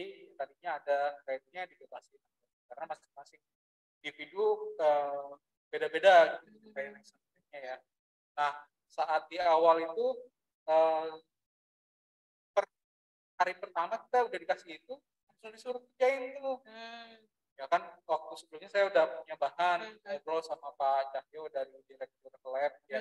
Jadi udah sempat ada data-datanya, tapi ternyata pas saya bikin pendahuluan segala macam, saya sampaikan ke dosen pembimbing. Kata dosen pembimbing di hari kedua tuh, ya nggak bisa karena ini bukan bidang kamu. Kan waktu itu diminta juga sama Kepala BSDM cari model pengelolaan web di sana. Ya saya sempat nanya-nanya di sana, pengelolaan web di sana, terus instansi riset di sana apa aja. Tapi memang akses itu nggak bisa kita masukin sembarang, gitu kan? Karena misalkan kalau di sana itu lebih ke universitas pengelolaan. Oke, nggak ada kayak badan riset sendiri kayak kita ya atau ada? China kan ada. Iya ada, tapi dia juga khusus spesialis. Kalau dulu mungkin di Kebatan kan. Kalau sekarang kan Batan sudah sektoral gitu ya, spesifik gitu ya. Sekarang semua udah gabung mungkin. Dan si dosen pembimbing juga nggak punya akses masuk ke sana, nggak bisa. Sembarang orang. Makanya begitu di hari kedua ngomong itu saya ngomong ke udah, akhirnya saya bikin lagi tuh, udah ya udah terkait pola karir aja, udah saya bikin lagi 2 hari 3 hari. Baru dijawab minggu kedua hari Selasa. Mepet banget ya? Iya, jadi makanya mepet kejar-kejaran karena waktu mereka juga terbatas. Penting si peserta ini harus bisa memaparkan presentasi terkait action plan-nya, mau apapun bentuknya, bahkan makanya dari sihir gitu. Dia nggak sampai namanya sampai diagram kayak gitu. Nah, dia cuma menjabarin masalah berapa masyarakat buang sampah sembarangan, terus apa kan sekitar kayak gitu lah, nggak sampai benar-benar ke action plan karena itu bukan action plan. Tapi kan nggak revisi kan? Desainnya Pak revisi. Ya kalaupun direvisi nggak akan sempet kok. Berarti ganti topik yang Mas kan? Iya, ya. Itu dikasih tahu sama dosennya, tapi sama dosen pembimbing saya barengan ya. Udah dikasih tahu, tapi tetap ya nggak bisa lagi karena nggak bisa nemuin action plan yang benar-benar bisa dikerjakan. Dia kerja di departemen PQ atau perairan lah. Ya udah hanya sebatas permasalahan gitu. Terus Mas Dodi ketika nyusun action plan ini ya, Mas Dodi ya ketika nyusun action plan itu di bayangan Mas Dodi atau kita puitisnya di benaknya Mas Dodi, berat. Pola karir seperti apa sih yang harus ada di bayangan Mas Dodi ini rencananya dengan action plan ini, terus Mas Dodi udah belajar kayak best practice lah kita anggap ya ke ombudsman tadi ya tentang bagaimana di sana manajemen pegawai ya mengelola karir segala macam dari mereka permulaan sampai mereka exit gitu. Dan kita juga ada peraturan-peraturan terkait manajemen kepegawaian karir segala macam ya Mas Dodi ya gitu. Di bayangan Mas Dodi nih pola karir yang seperti apa nih yang cocok sesuai dengan yang di BRIN gitu, khususnya di manajemen non peneliti seperti kita. Ya sebenarnya dengan konsep matrix sendiri gitu itu udah baik ya. Saya kita lebih fleksibel bantu kerja di organisasi. Apalagi sekarang ada ekspektasi pimpinan itu kan benar-benar ekspektasi yang yang apa yang diperlukan organisasi, bukan lagi berdasarkan angka kredit ya. Angka kredit yang benar-benar antara organisasi sama si pegawai, kayaknya pegawai lebih ke angka kredit lah ya. Itu kan sekarang sejak peraturan Permentan yang nomor 1 ya, iya, nggak ada lagi tuh. Nah, iya. Sangat bahagia. Iya, tapi itu makanya harus wanti-wanti juga tuh, mungkin diingetin kali ya kalau Mbak Santi punya channel ke menterinya tuh, ekspektasi pimpinan itu kan luas ya. Ya kan ngerjain ngerjain programmer gitu disuruh karena berdasarkan ekspektasi kan nggak masuk. Mungkin bisa, tapi harus belajar dulu kan. Ya nggak bisa langsung terjun bikin program kalau nggak punya background pendidikan atau pelatihannya. Ya mungkin kebutuhan organisasinya ya harus didetailkan dan didefinisikan benar-benar sesuai dengan kondisi pegawai. Dengan yang fungsional madya nih, ya udah terjunin aja yang madya-madya baik di keuangan atau humas atau SDM sesuai dengan kerjaannya. Jadi jangan sampai lebih kurangnya harus dari jadi turunannya dari. Terus juga kalau terkait pola karirnya, saya sih mikir ya mungkin contoh aja dulu kayak Denmark gitu, mau benar mau salah gitu ya. Misalkan ada pegawai ini baru masuk nih, oh iya mereka juga rekrutmennya itu kan saya sempat tanya, terus saya backgroundnya punya pengalaman terkait CPNS, terus perencanaan pengadaan gitu ya. Saya sempat tanya gitu ya. Mereka memang kualifikasi pendidikan, kebutuhan gitu ya. Saat masuk itu benar-benar memang sudah pas gitu. Jadi nggak ada lagi nggak sesuai tempatnya. Misalkan kayak di negara tetangga ya. Negara Wakanda. Wakanda, Konoha tuh ya. Itu benar-benar si pegawai itu pendidikannya misalkan di pertanian atau kehutanan kerjanya. Ya mungkin ada ilmu-ilmunya lah ya yang masuk ke sana. Tapi kan sayang yang lain-lainnya nggak masuk. Mungkin ahlinya di situ, matematikanya jago.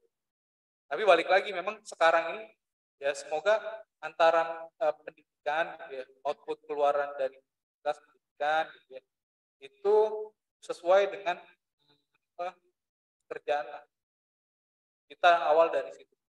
Mungkin kalau di BRIN udah match ya dari awal rekrutmen udah, tapi memang harus dilihat lagi saat CPNS. Ketika memang tidak bisa memenuhi target, ya udah mendingan dilepas aja. Oh, tapi kita susah lepas PNS. CPNS mas. Oh, enggak iya kan ada masa belajar setahun kan, setahu saya gitu. Kalau di sana strict.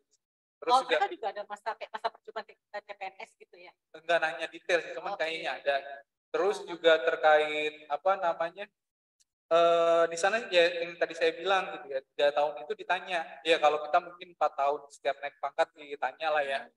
Mau misalkan kayak saya di perencanaan enggak, misalkan saya belajar di organisasi, magang di saat riset. Itu hal-hal yang kayak gitu sebenarnya jangan dilarang. Itu pengalaman si pegawai juga kompetensinya ditambah kan. Kecuali emang si pegawai nggak mau. Tapi di sana formasi nggak sih Mas Dodi? Ada. Tetap terikat formasi iya, ya. Jadi karena misalnya kebutuhannya tetap ada. Meskipun di sana saya ngeliat juga nggak semua pekerjaan kerjaan. Maksudnya itu apa? Coba diperjelas. Jadi masih banyak orang yang nggak dapat kerja juga masih serius? Iya. Oh, jadi ini magabut? Magabut juga kayaknya masih ada. Oh, gitu. Pikiran negara flowering country aja. Iya, enggak juga lah, pasti ada. Tetap juga. Pasti ada. Tapi ya nggak banyak sih. Udah tahu sih tugas-tugasnya apa. Bahkan kayak ya ngemis kayak gitu masih ada. Negara masih. Kita hentikan dulu di situ diskusi kita. Ada pertanyaan dari Mas Rouf nih. Oh iya, Mas, gimana? saya bacakannya. Nih. Jos, Mas Dot. Nah, kayaknya. Bukan ini mah Mas Yoga. Oh, Mas Yoga, maaf Mas Yoga. Mas Rouf, maaf ya. Mbak Santi and Ciami, makasih. Saya punya pantun juga. Oh, ada. Nanti aja. Izin bertanya. Pertama nih, Mas Rouf ada 3 pertanyaan. Mau satu dipertanyakan atau saya bacakan 3 dulu baru dijawab Mas Dodi? Ya udah. Satu-satu aja? Satu aja. Oke, pertanyaan pertama. Apakah pelatihan yang diikuti ada batas minimal pendidikan formal dan minimal skor bahasa asing TOEFL? Gak ada. Tadi udah dijawab ya, Mas Rouf terlambat masuk kayaknya ya. Gak ada Mas Rouf, bebas. Atau sejenisnya bagi peserta yang ingin mendaftar atau mengikuti? Terjawab ya, nggak ada. Atau pelatihan-pelatihan sejenis mencaratkan hal tersebut? Oh iya. Ada nggak? Harus gitu? Ya tergantung sih, tergantung masing-masing dari lembaga atau pemberi pendidikannya. Yang si Danida mana? Oh, Danidanya nggak ada. Kalau bilang Danida. Iya, Danidanya nggak ada, untuk TOEFL nggak ada. Hanya kita nyerahin proposalnya. Kayak pelatihan misalnya, oh Mas Dodi punya portofolio pernah ikut pelatihan tentang manajemen perubahan di lembaga A, itu nggak harus. Enggak. Kita nggak nyampein itu. Kita cuma nyampein background pendidikan kita sebelumnya apa. Satu, misalkan kita tulis misalkan S1, manajemen. Oke. Terus udah sama motivasi letter ya. Iya. Paling penting yang motivation letter ya. Iya, lebih ke situ. Gitu apa yang sebenarnya mereka itu butuh antara gap masalah yang kita hadapi punya kerjaan sama apa yang bisa kita lakukan. Jadi jangan sampai kita ngasih teorinya ke mereka, karena mereka nggak butuh teori, justru mereka ngasih teori ke kita gitu. Kamu harus ngapa-ngapain nanti diajarin di sana gitu. Tapi tetap aja sepertinya mereka itu melihat latar belakang portofolio pengalaman kerjanya. Iya, betul. Ada connectingnya enggak gitu. Betul. Oke. Ini terkait pertanyaan kedua dari Mas Rouf, Mas Dodi, seleksinya apa hanya cukup proposal? Mana nih kok udah kabur? Oke. Atau ada wawancara tertulis? Emang CPNS ya? Yes. Atau wawancara? Coba Mas Dodi, tadi saya terlewat nih. Enggak sih, kalau wawancara sih enggak, justru makanya saya kaget saya nulis proposal itu asal juga sebenarnya. Saya tidak suka kata-kata asal, yang asal itu pasti lulus. ya udah niat deh, yang niat gitu kan, saya udah kerjain malam-malam gitu kan. Tapi alhamdulillah dipanggil juga, itu kan niat gitu ya. Okay. Gitu. Nah, balik lagi nih, sebenarnya mereka yang di luar itu ngelihat background kita, ya, kita kerjanya ngapain aja, terus apa kewajiban yang kita kewajiban pekerjaan kita yang kita lakukan sehari-hari itu apa, mungkin lihat dari situ ya, Kang Rouf, lalu juga ya itu lebih ke motivasi letter, terus sama mungkin tanda tangan dari kepala BUSDM, rekomendasi. Okay. Nah itu lebih dalam bahasa Inggris juga itu? Iyalah, tapi kita yang buatin. Oh ya pasti. Tinggal tanda tangan aja masuk ke DS. Oke. Terus cukup itu aja, nggak ada wawancara? Nggak ada. Jadi seleksi tertulis kayak itu CAT ya? Susah di sini. Oh, susah di sini. Oke, ini terkait lagi nih Mas Dodi yang tanya Mas Rouf yang ketiga. Kasih dong tipsnya dan motivasi agar kami ini semangat untuk mencari atau mengikuti pelatihan peningkatan soft skill dan hard skill. Salah satu ini sedangkan di luar negeri, karena emang jujur aja ya kita di BSDM ya sangat langka ya pelatihan luar negeri ya. Betul sih. Alasan utama sih katanya bahasa gitu ya. Enggak, sebenarnya gini, saya yakin kok teman-teman yang di BSDM sekarang itu cukup mumpuni, baik dari segi bahasa, pendidikan, pengetahuan, keterampilan, macam-macam lah, apalagi generasi milenial ya, semacam kayak Atta, siapa lagi? Pak Ivil, Ivil, Pak Estu, Ilman, Tika, banyak ya. banyak lah. Kecuali Mas Mizi ke atas kayaknya udah out of date lah. Oh enggak ya? Yo Mas Mizi, sebenarnya perlu ditantang gitu, dikasih ya udah ceburin aja. Kayak saya juga sebenarnya nggak niat gitu ikut pelatihan ini, antara niat nggak niat, jadi lebih aduh kayaknya ngerasa ini nggak pede. Nggak pede. Oke, kerjaan udah banyak, udah capek, overload gitu. Bener-bener kayaknya aduh males gitu ini. Tapi ya udahlah jalanin. Ini juga kan ditugasin gitu. Tapi saya kira tuh nggak hanya saya doang ikut, tapi dari ternyata di SDMI ada satu orang yang ya udah kalau ditantang teman-teman mau gitu ya, teman-teman coba buka websitenya Danida aja, di sana ada informasi kursus selanjutnya apa aja gitu ya, cari-cari aja link informasi memang yang lebih kredibel dan bisa langsung diterima itu ya informasi yang penyampaian langsung, misalkan kayak Danida ini saya dapatnya itu dari Mas Arthur ya di SBMI ya. Nah itu mungkin karena ada jejaring atau channel, lebih impact-nya itu lebih langsung lah dibanding kalau misalkan kita daftar personal itu lebih susah. Jadi rekomendasi dari pimpinan juga itu cukup penting ya saya pikir. Kalau haus boleh minum kok Mas Dodi dari sponsor kita. Iya, sponsornya nggak ada ini dari Brin ya. Alhamdulillah Brin, makasih ya. Kemudian nih Mas Dodi terkait motivasi juga ya, kadang-kadang saya sebutkan tadi kan salah satu kendala bahasa ya. Kita ini karena sudah kebanyakan komunikasi dan tulisan dalam bahasa Indonesia, mungkin juga komunikasi dalam bahasa daerah ya, agak nggak pede nih buat motivation letter nih dalam bahasa Inggris. Kira-kira Mas Dodi bersedia nggak bantu teman-teman kalau dikirim, Mas Dodi tolong periksa dong, buatin ya, tolong periksa dong bahasa Inggrisnya gitu. Ya, kalau meriksa doang sih bisa gitu, tapi kalau suruh ngebuatin mah jangan lah ya. Kalau meriksa doang. Topik yang Mas yang buat juga nggak mau. Ya janganlah. Berkata gitu. Nggak usah lah. Oke, tapi kalau untuk meriksa masih bersedia Mas. Iya meriksa. Ya, masih terbuka ya. Untuk email gampang lah, Mas Dodi kan nomor handphone. Iya makanya. Begitu Mas Rauf, silakan nanti kalau Mas Rauf pada tertarik kemana, silakan dibuat proposal. Iya kalau motivasi tips ya, motivasi sebenarnya dari kita juga sih, dari Kang Rauf ya, kalau emang Mas termotivasi, mungkin bisa ngubungin Mbak Nisa gitu untuk pelatihan di luar negeri itu apa aja gitu. Jadi yang nanti ikut ke sana, didaftar berapa orang, mau diterima nanti cuma satu atau enggak ada ya kan. Itu mungkin juga teknik penulisan ya gitu ya. Oh kalau itu atau dalam bahasa ada bahasa Inggris iya, khusus makanya, ya. Pakai Mbak Anissa, ada kan Mbak Anissa? Ya, nonton lah. Oke, baik kita lanjut ya Mas. Dari banyak pertanyaan ternyata di chat ada dari Monsieur dari Prancis. Oh dari Prancis. Yoke Pradanatama, Mas Yoke, Monsieur, dia makan saya madam. Oh iya.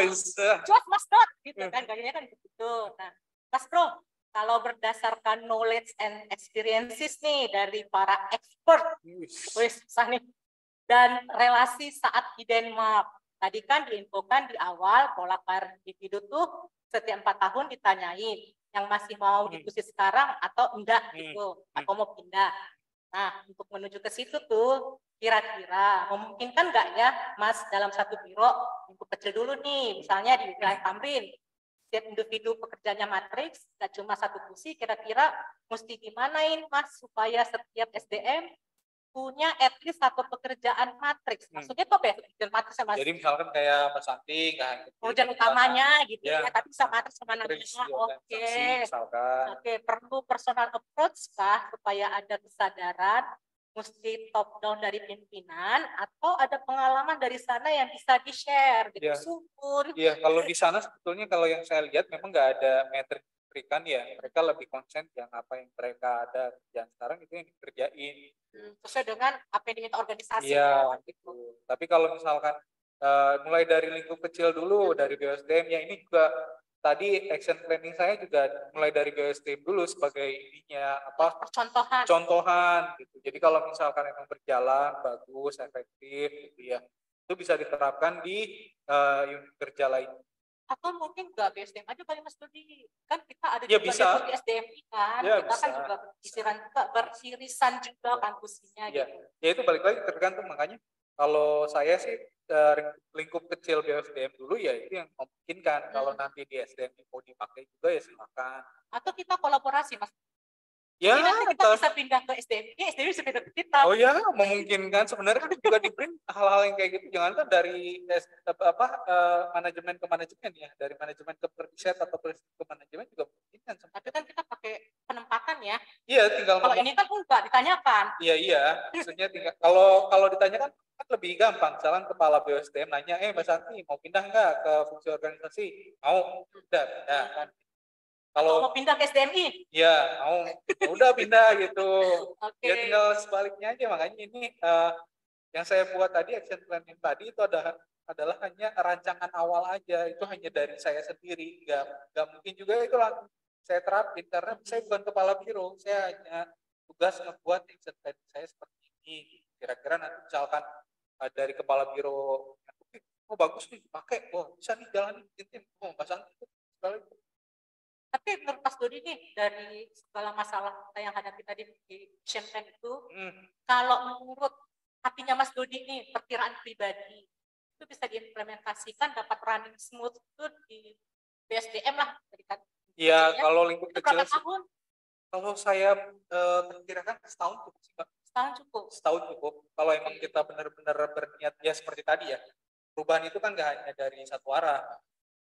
Nah, pegawai ketika ditanya, kalau saya yakin, ya saya yakin bisa ngerjain. Tapi balik lagi dari teman-teman BSDM, kepala BSDM, ada resistensi nggak? Nah, kalau ada resistensi, ya percuma. Kita akan terus begini terus kondisinya, kan nggak bisa marah. Oke, Mas Dodi ada pertanyaan dari Pak BW lagi nih. Oh iya. Kayaknya ini fans Pak BW nih. Hai Pak BW, Kak Santi izin bertanya. Oke, tanya ke Mas Dodi ya Pak BW ya. Bagaimana untuk karir jabatan fungsional ke depan? Bagaimana langkah BSDM dengan jabatan gabung binaannya, peneliti, prerekayasa dan lain-lain. Dikaitkan dengan pengembangan terkini dari kantor Kemenpan RB. Wah, mana nih Mas Dodi? Iya, yang jawab ini sebenarnya harus dari SDMI ya. Kalau nyolek-nyolek sedikit gitu ya kan, memang dari perkembangan ya kan, dari perkembangan 1 2023. Jujur awal dari Denmark saya nonton YouTube-nya juga, wah nanya-nanya sih gitu konsepnya kayak gimana kan, sempat ada yang nanya tuh dari Q kalau nggak salah ya, posisi CJF ini dia ada klaster tersendiri enggak, ruang untuk pekerjaannya, ternyata kata teman kan nggak ada gitu. Udah mulai gitu. Seingat saya loh ya, kadang suka nggak ya balik lagi kita butuh detailnya apa. Kalau misalkan ekspektasi pimpinan itu kan luas. Kalau si pegawai disuruh misalkan kompetensinya terkait SDM, disuruh ngerjain keuangan, oke, mungkin masih bisa, tapi belajar dulu lah ya, urusan SPJ segala macam ya, kita dipaksa gitu kan, urusan SPJ ya itu ekspektasi pimpinan, mau nggak mau kan seperti itu. Tapi misalnya kita juga dituntutnya untuk bikin programmer, nah kan kita nggak punya kompetensinya, mau nggak mau kita harus belajar dulu dari pengembangan, ada yang latihan bikin aplikasi atau lain-lain sebagainya ya. Itu yang makanya dikembalikan lagi ke pimpinan, masing-masing pimpinan. Itu aja sih. Nggak bisa jawab yang lainnya karena emang bukan bidang. Mungkin nanti ada sesi berikutnya melibatkan tim dari SDM ya, nanti ya, Pak BW itu dapat menanyakan kembali ya pertanyaan yang tadi ya. Oke, itu tidak ada pertanyaan lagi di chat, saya cek. Nah, kita lanjut lagi nih, masih ada waktu dikit lagi Mas Dodi. Iya. Gitu. Tadi kan Mas Dodi ngomong perubahan gitu ya. Nah, Mas Dodi sendiri nih kan dari CPNS tahun ini saya cek simpeknya ya. Wih. Nah, ada nih, contekan saya. Kepo nih. 2008. Terus 2016 itu kan baru berkecimpung di bidang SDM ya. Iya.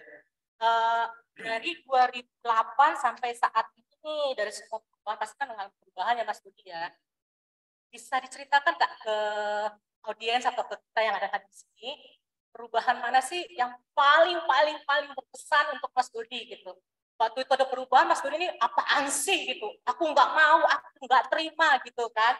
Tapi setelah Mas Dodi membuka hati, menjalani gitu ya, terus melihat, mendengarkan, menjalani gitu. Setelah misalnya setahun, 2 tahun, atau misalnya hanya 3 bulan, oh iya ya kita butuh berubah gitu. Saya harus terima nih perubahan, mengakui gitu. Boleh sampaikan nggak Mas? Ya kalau yang paling berkesan gitu paling ya. berkesan lah, usah banyak-banyak, itu banyak perubahan nih. Iya, sebenarnya banyak sih Mbak yang paling berkesan. Salah Oh. satunya ya gabung ke BSDM sendiri gitu ya. Kan jujur background saya itu adalah sekretaris ya. Jadi benar-benar belas namanya kompetensi terkait manajemen SDM atau kepegawaian, saya benar-benar sama sekali nggak tahu. Saya selesai dari pendidikan S2 itu kan S2 manajemen organisasi. Gabung ke BUSDM tadinya bahkan pengennya itu di bagian organisasi sama Mbak Santi dulu kan. Ngikutin Mbak Santi gitu.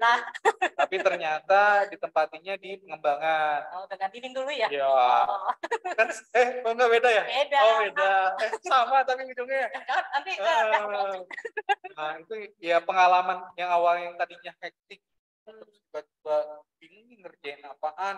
Ya itu perubahan yang benar-benar awalnya kita tahu gitu.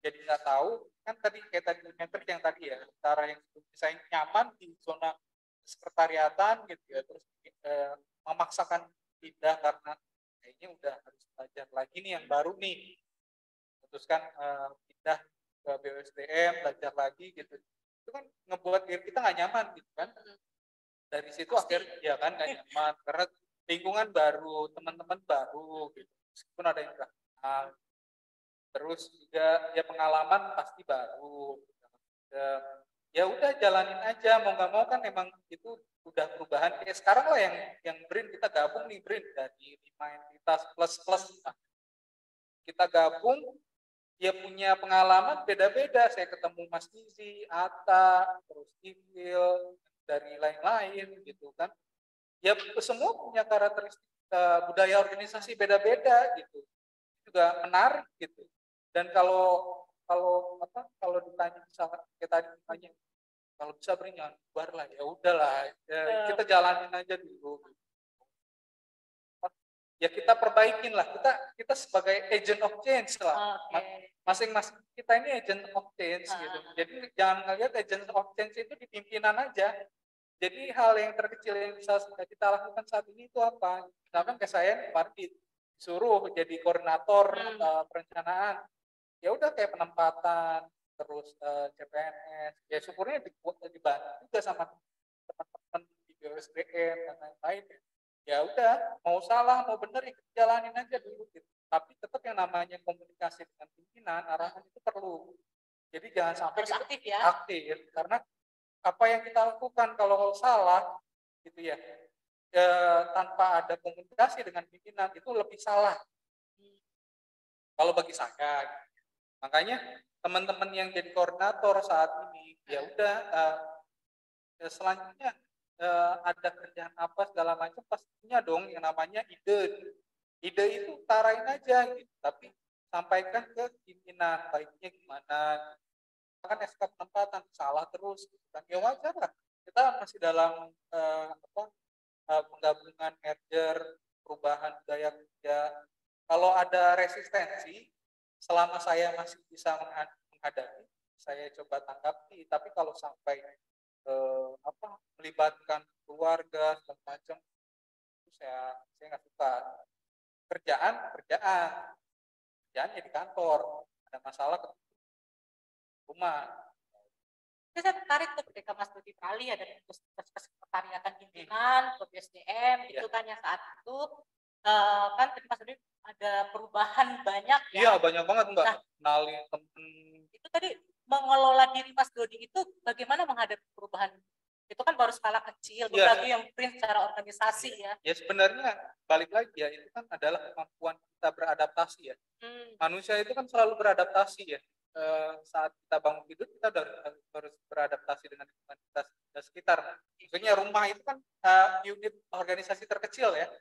Yang kita rasakan ya ada masalah sama istri, sama anak, orang tua, istilah namanya juga organisasi terkecil. Apalagi BRIN saat ini gitu kan mau nggak mau kita dihadapkan sama masalah-masalah yang benar-benar mempengaruhi kita gitu kan nggak hanya kerjaan aja tapi emosi kita segala macam makanya cara menghadapi ini ya udah kalau dari saya pribadi gitu ya udah jalan tapi ketika misalkan dulu pernah belajar tuh kuadran 4 kuadran dari Renald Kasali. Jadi ada pernah tahu kan? Oh ya, bukunya itu ya kan. change. Ya. Nah, di bukunya si Renald Kasali kan itu ada 4 kuadran. Jadi saat ada perubahan itu orang memilih opsi yang mana? Dia bersuara, dia diam, dia rejected, melepas, atau dia bertahan, gitu kan? Itu kan pilihan masing-masing individu. Kita mau berada di situasi yang mana? Saat kita misalkan diam dan bertahan, ya udah kita jalan aja, bisa ngomong macam-macam. Diam protes, maksudnya berada di lingkungan print, ya udah sampaikan ke pimpinan Dengan cara yang baik. Dengan cara yang baik. Kayak pernah saya juga dapat protes ke saya. Ya itu bukan ranah saya untuk mengeluarkan kebijakan segala macam kan. Jadi saya bilang itu salah arah, silahkan sampaikan ke pimpinan gitu. Kalau terkait hal itu jangan ke saya. Karena saya jatuhnya sebagai pelaksana gitu. Terus atau kuadran misalkan ya udah tinggalkan. Ya itu pilihan masing-masing, mau mutasi, mau ya itu jalan pilihan dari masing-masing pegawai. Ya terus ya udah itu aja lah, terpanjang. Oh ya, ini di sini ya di partisipan ya audiens kita ini ada ini Mas Dodi, ternyata ada teman-teman kamu. Oh ada. Masih ada nggak? Kalau kami cek udah out. Oh sudah out ternyata. Tadi ada tuh teman-temannya yang mendukung Mas Dodi nih. Oh gitu. Tuh hadir. Boleh dicek kembali Pak? Tadi Pak apa itu? Oh. Mungkin dia bingung kali ya kita ngomong apa ya karena nggak ada subtitle kali ya. Iya, subtitle-nya nggak bisa di-download. Iya. Jadi nanti Mas Dodi aja ya tolong sampaikan kepada rekannya tadi yang bergabung. Tadi kita bukan cuekin ya. Oh iya. Dan mohon maaf kita tidak dalam bahasa Inggris dan kita tidak menyediakan subtitle bahasa Inggris atau bahasa lainnya, kita bahasa Indonesia aja. Iya. Jadi nanti ya Mas Dodi secara pribadi menyampaikan semuanya ya apresiasi dari kami, saya sebagai host yang ini dan juga dari panitia atas kehadirannya tadi sebentar, saya tidak tahu berapa menit menghadiri pertemuan kita tadi ya rekan-rekannya. Sebenarnya sudah tidak ada lagi ya Mbak ya. Oke, Mas Dodi, ternyata ini sudah tidak ada lagi pertanyaan dari teman-teman di Zoom, dan saya pikir juga hal-hal yang perlu kita ketahui bersama dari pengalamannya Mas Dodi menerima beasiswa ya, fellowship ya. Lalu benar kalau beasiswa. Iya, pelatihan aja lah. Fellowship dari negara Denmark itu, terus apa yang dipelajari ke sana, apa output yang harus dicapai segala macam. Itu cukup menarik ya. Semoga audiens kita ini yang generasi muda, kalau saya kan udah mau pensiun ya Mas Dodi. Pensiun masih lama, calon kepala biru. Amin. Ada yang mau pensiun nih. Termotivasi lagi untuk mencoba nih ya, syukur-syukur pengembangan potensi pendidikan gitu ya ke jenjang yang lebih tinggi di luar negeri gitu. Amin. Dan kalau keluar negeri jangan lupa pulang. Oh iya benar, takut TGR ya. Gitu. Jadi sebelum kita tutup nih Mas Dodi, ada closing statement nggak dari Mas Dodi untuk teman-teman yang hadir siang hari ini, baik dari BSDM dan mungkin tadi ada saya lihat itu Kakak Ros dari SDMI. Oh iya. Kakak sekarang masih ada tuh Rahmalina Kakak Ros. Balina. Rahmalina kayak udah out ya. Tadi saya lihat ada tadi itu paling atas. Sudah keluar. Karena dari 110 sekarang tinggal 92. Iya. Itu mereka sudah kembali. Ada closing statement gitu kepada kami lah, rekan-rekan sesama JF pengelola kepegawaian atau yang sekarang jadinya SDM aparatur gitu. Silakan Mas Dodi kalau ada. Ya mungkin buat teman-teman yang ini buat BSDM khususnya kali ya. Ya kita ini kan dalam satu rumah organisasi yang sama, BSDM Green. Kekompakan, kerjasama, terus namanya peran dari masing-masing orang itu memang sangat diperlukan dan dibutuhkan. Kalau bagi saya, ya kita tetap support lah satu sama lain. Meskipun kadang saya juga masih belum kenal nih teman-teman di BSDM secara sepenuhnya gitu. Kadang hafal muka, lupa nama, kenal nama tapi lupa wajah, nggak kayak gitu. Ya karena memang masih baru dan saya kemarin juga nggak ikut pembukaan gunting kita BSDM. Oh iya, pergi ya. Seru itu Mas Yoko ininya kaptennya. Iya tuh makanya. Kalian tega. Pilih mana ikut program pelatihan atau pengpita? Ya kalau boleh pilih mau pilih. Bisa ikutkan Mas Dodi. Ya udahlah. Jadi Terus saja. ya mungkin itu aja. Terus ya tetap kompak selalu kerjasama. Ya udah ada masalah kita hadapi bareng-bareng kan. Ya saling tolong menolong aja lah sebagai manusia yang beriman dan bertakwa. Semoga amal ibadah kita diterima oleh Tuhan yang Maha Kuasa. Udah itu aja lah. Oke. Ada pantun? Tadi Oh, kan ada. dijawabin pantun. Ayang udah. Iya banyak nih, kirain mau perang pantun nih. Lagi nggak mood saya berpantun Mas Dodi. Biasaan. Saya deg-degan hadapin kamu. Ya udah nih pantun ini. Oke. Pergi ke kebun nyari mangga. Cakep. Jangan lupa bawa galah. Cakep. Demikian dari saya. Mohon maaf bila ada yang salah.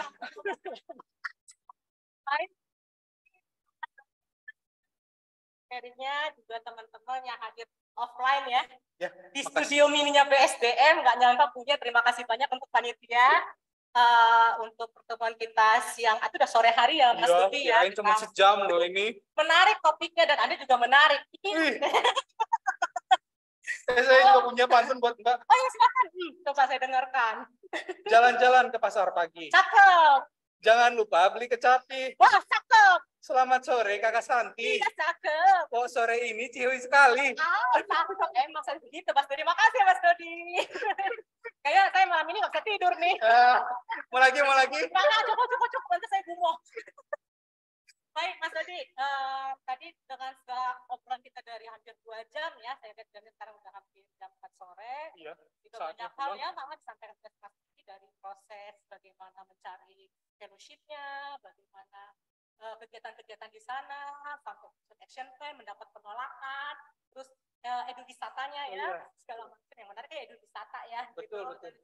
Bagaimana refreshment lagi nih dan mengenai perubahan organisasi, dan ternyata tuh perubahan tidak hanya harus dilakukan oleh pimpinan, kita juga diri kita sendiri ya sebagai staff juga harus menerima ya, menjalani perubahan itu. Itu kan ya, kalau kita tidak mau, yang tadi kata Pak Renat itu ada exit gitu ya. Tapi kalau emang kita mau tetap bertahan, kita harus menjalani, mencoba, memahami dulu ya. Memahami, kita jalani dan menerima seperti itu ya Mas. Iya. Jadi dari pengalaman Mas Dodi itu tuh akhirnya ada saya tarik tuh beberapa hal nih seperti pelajaran moral ya adalah kalau anak sekarang PPKN underdog gitu. Semoga pasti ada yang protes ya, underdog gitu kan. Yang pertama itu ya Mas Dodi saya tangkap ya. Ini saya tangkap dari kutipan pakar manajemen perubahan Indonesia. Idola kita berdua. sama Pak Renal. Pasti. Beliau menyampaikan bahwa tanpa belajar kita akan terperangkap hidup pada masa lalu. Nah, seperti itu yang pertama.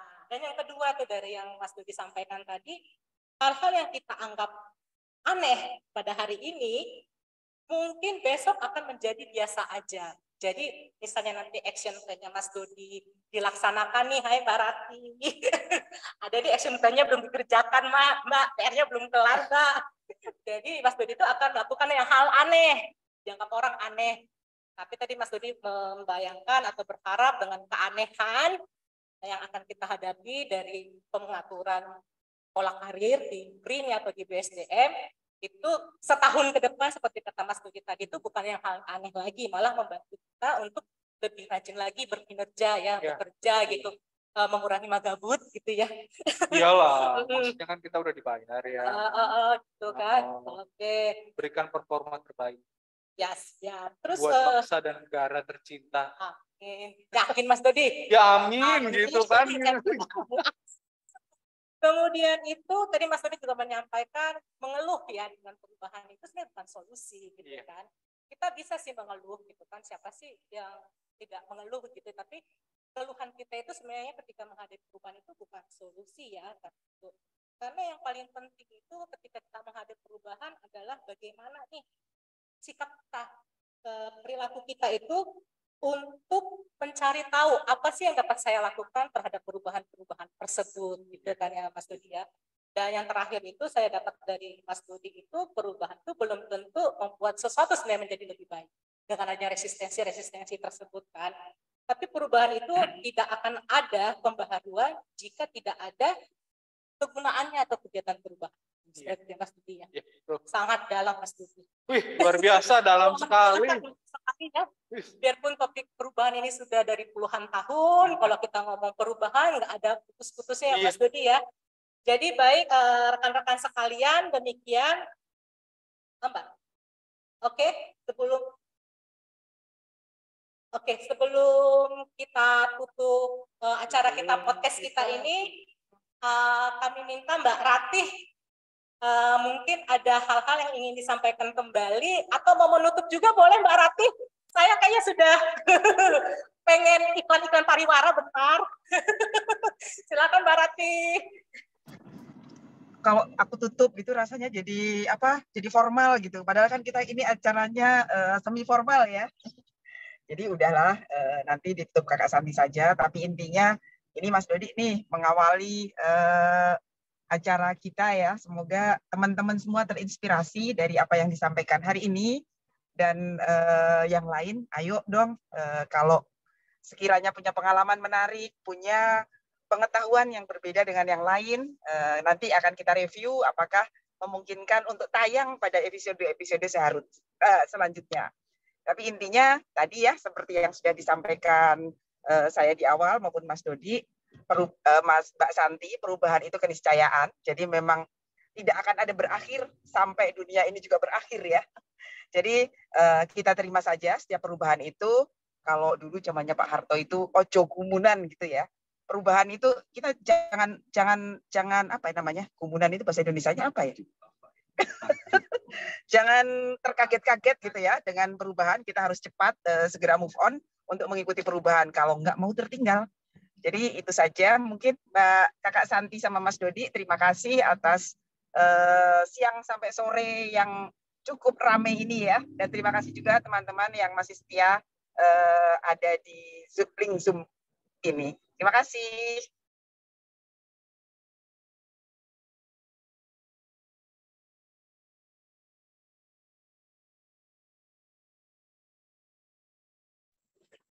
Kedengeran? Baik, terima kasih Mbak Rati. Mohon dikenali tandanya Mbak Rati ini belum selesai action plan-nya ya Mbak. Oh, udah, action plan udah. Implementasi. Implementasi mah tergantung Mbak Rati. Udah didengar. Baik, rekan-rekan sekalian, seperti kata nenek moyang saya, Wis. we wish you well. Wis. Apaan tuh? Kita doakan yang terbaik untuk tamu kita Mas Dodi tersayang. Amin, sama-sama semua. Lancar-lancar semua menghadapi perubahan di BRIN, di BSDM, lancar karirnya, tetap Amin semangat. Apalagi nih kita sesinya kan tiap minggunya Mas Dodi ada topik-topik berbeda. Semoga antusiasmenya mengikuti kegiatan ini masih harus bertahan atau makin bertambah ya. Iya haruslah. Oke. Tadi berapa 100 ya? 110. Besok 200 lah. 78 mungkin udah pulang nih kayaknya. Baik Mas Dodi, sekali lagi saya ucapkan terima kasih banyak ya Mas Dodi atas kehadirannya, sharingnya, segala macamnya, curhat-curhatnya gitu kan ya. Sampai jumpa lagi di pertemuan kita berikutnya. Jika ada kurang atau sikap kami yang tidak berkenan untuk audiens semua, saya aturkan maaf, dan untuk teman-teman panitia saya ucapkan terima kasih banyak untuk memfasilitasi kegiatan kita pada sore hari ini. Ya, sampai ketemu, sarange pada sarange. dadah, ciao Bella. Fulus. Ojeknya jangan lupa ojek. Ada yang benar. Terus semua. Tata.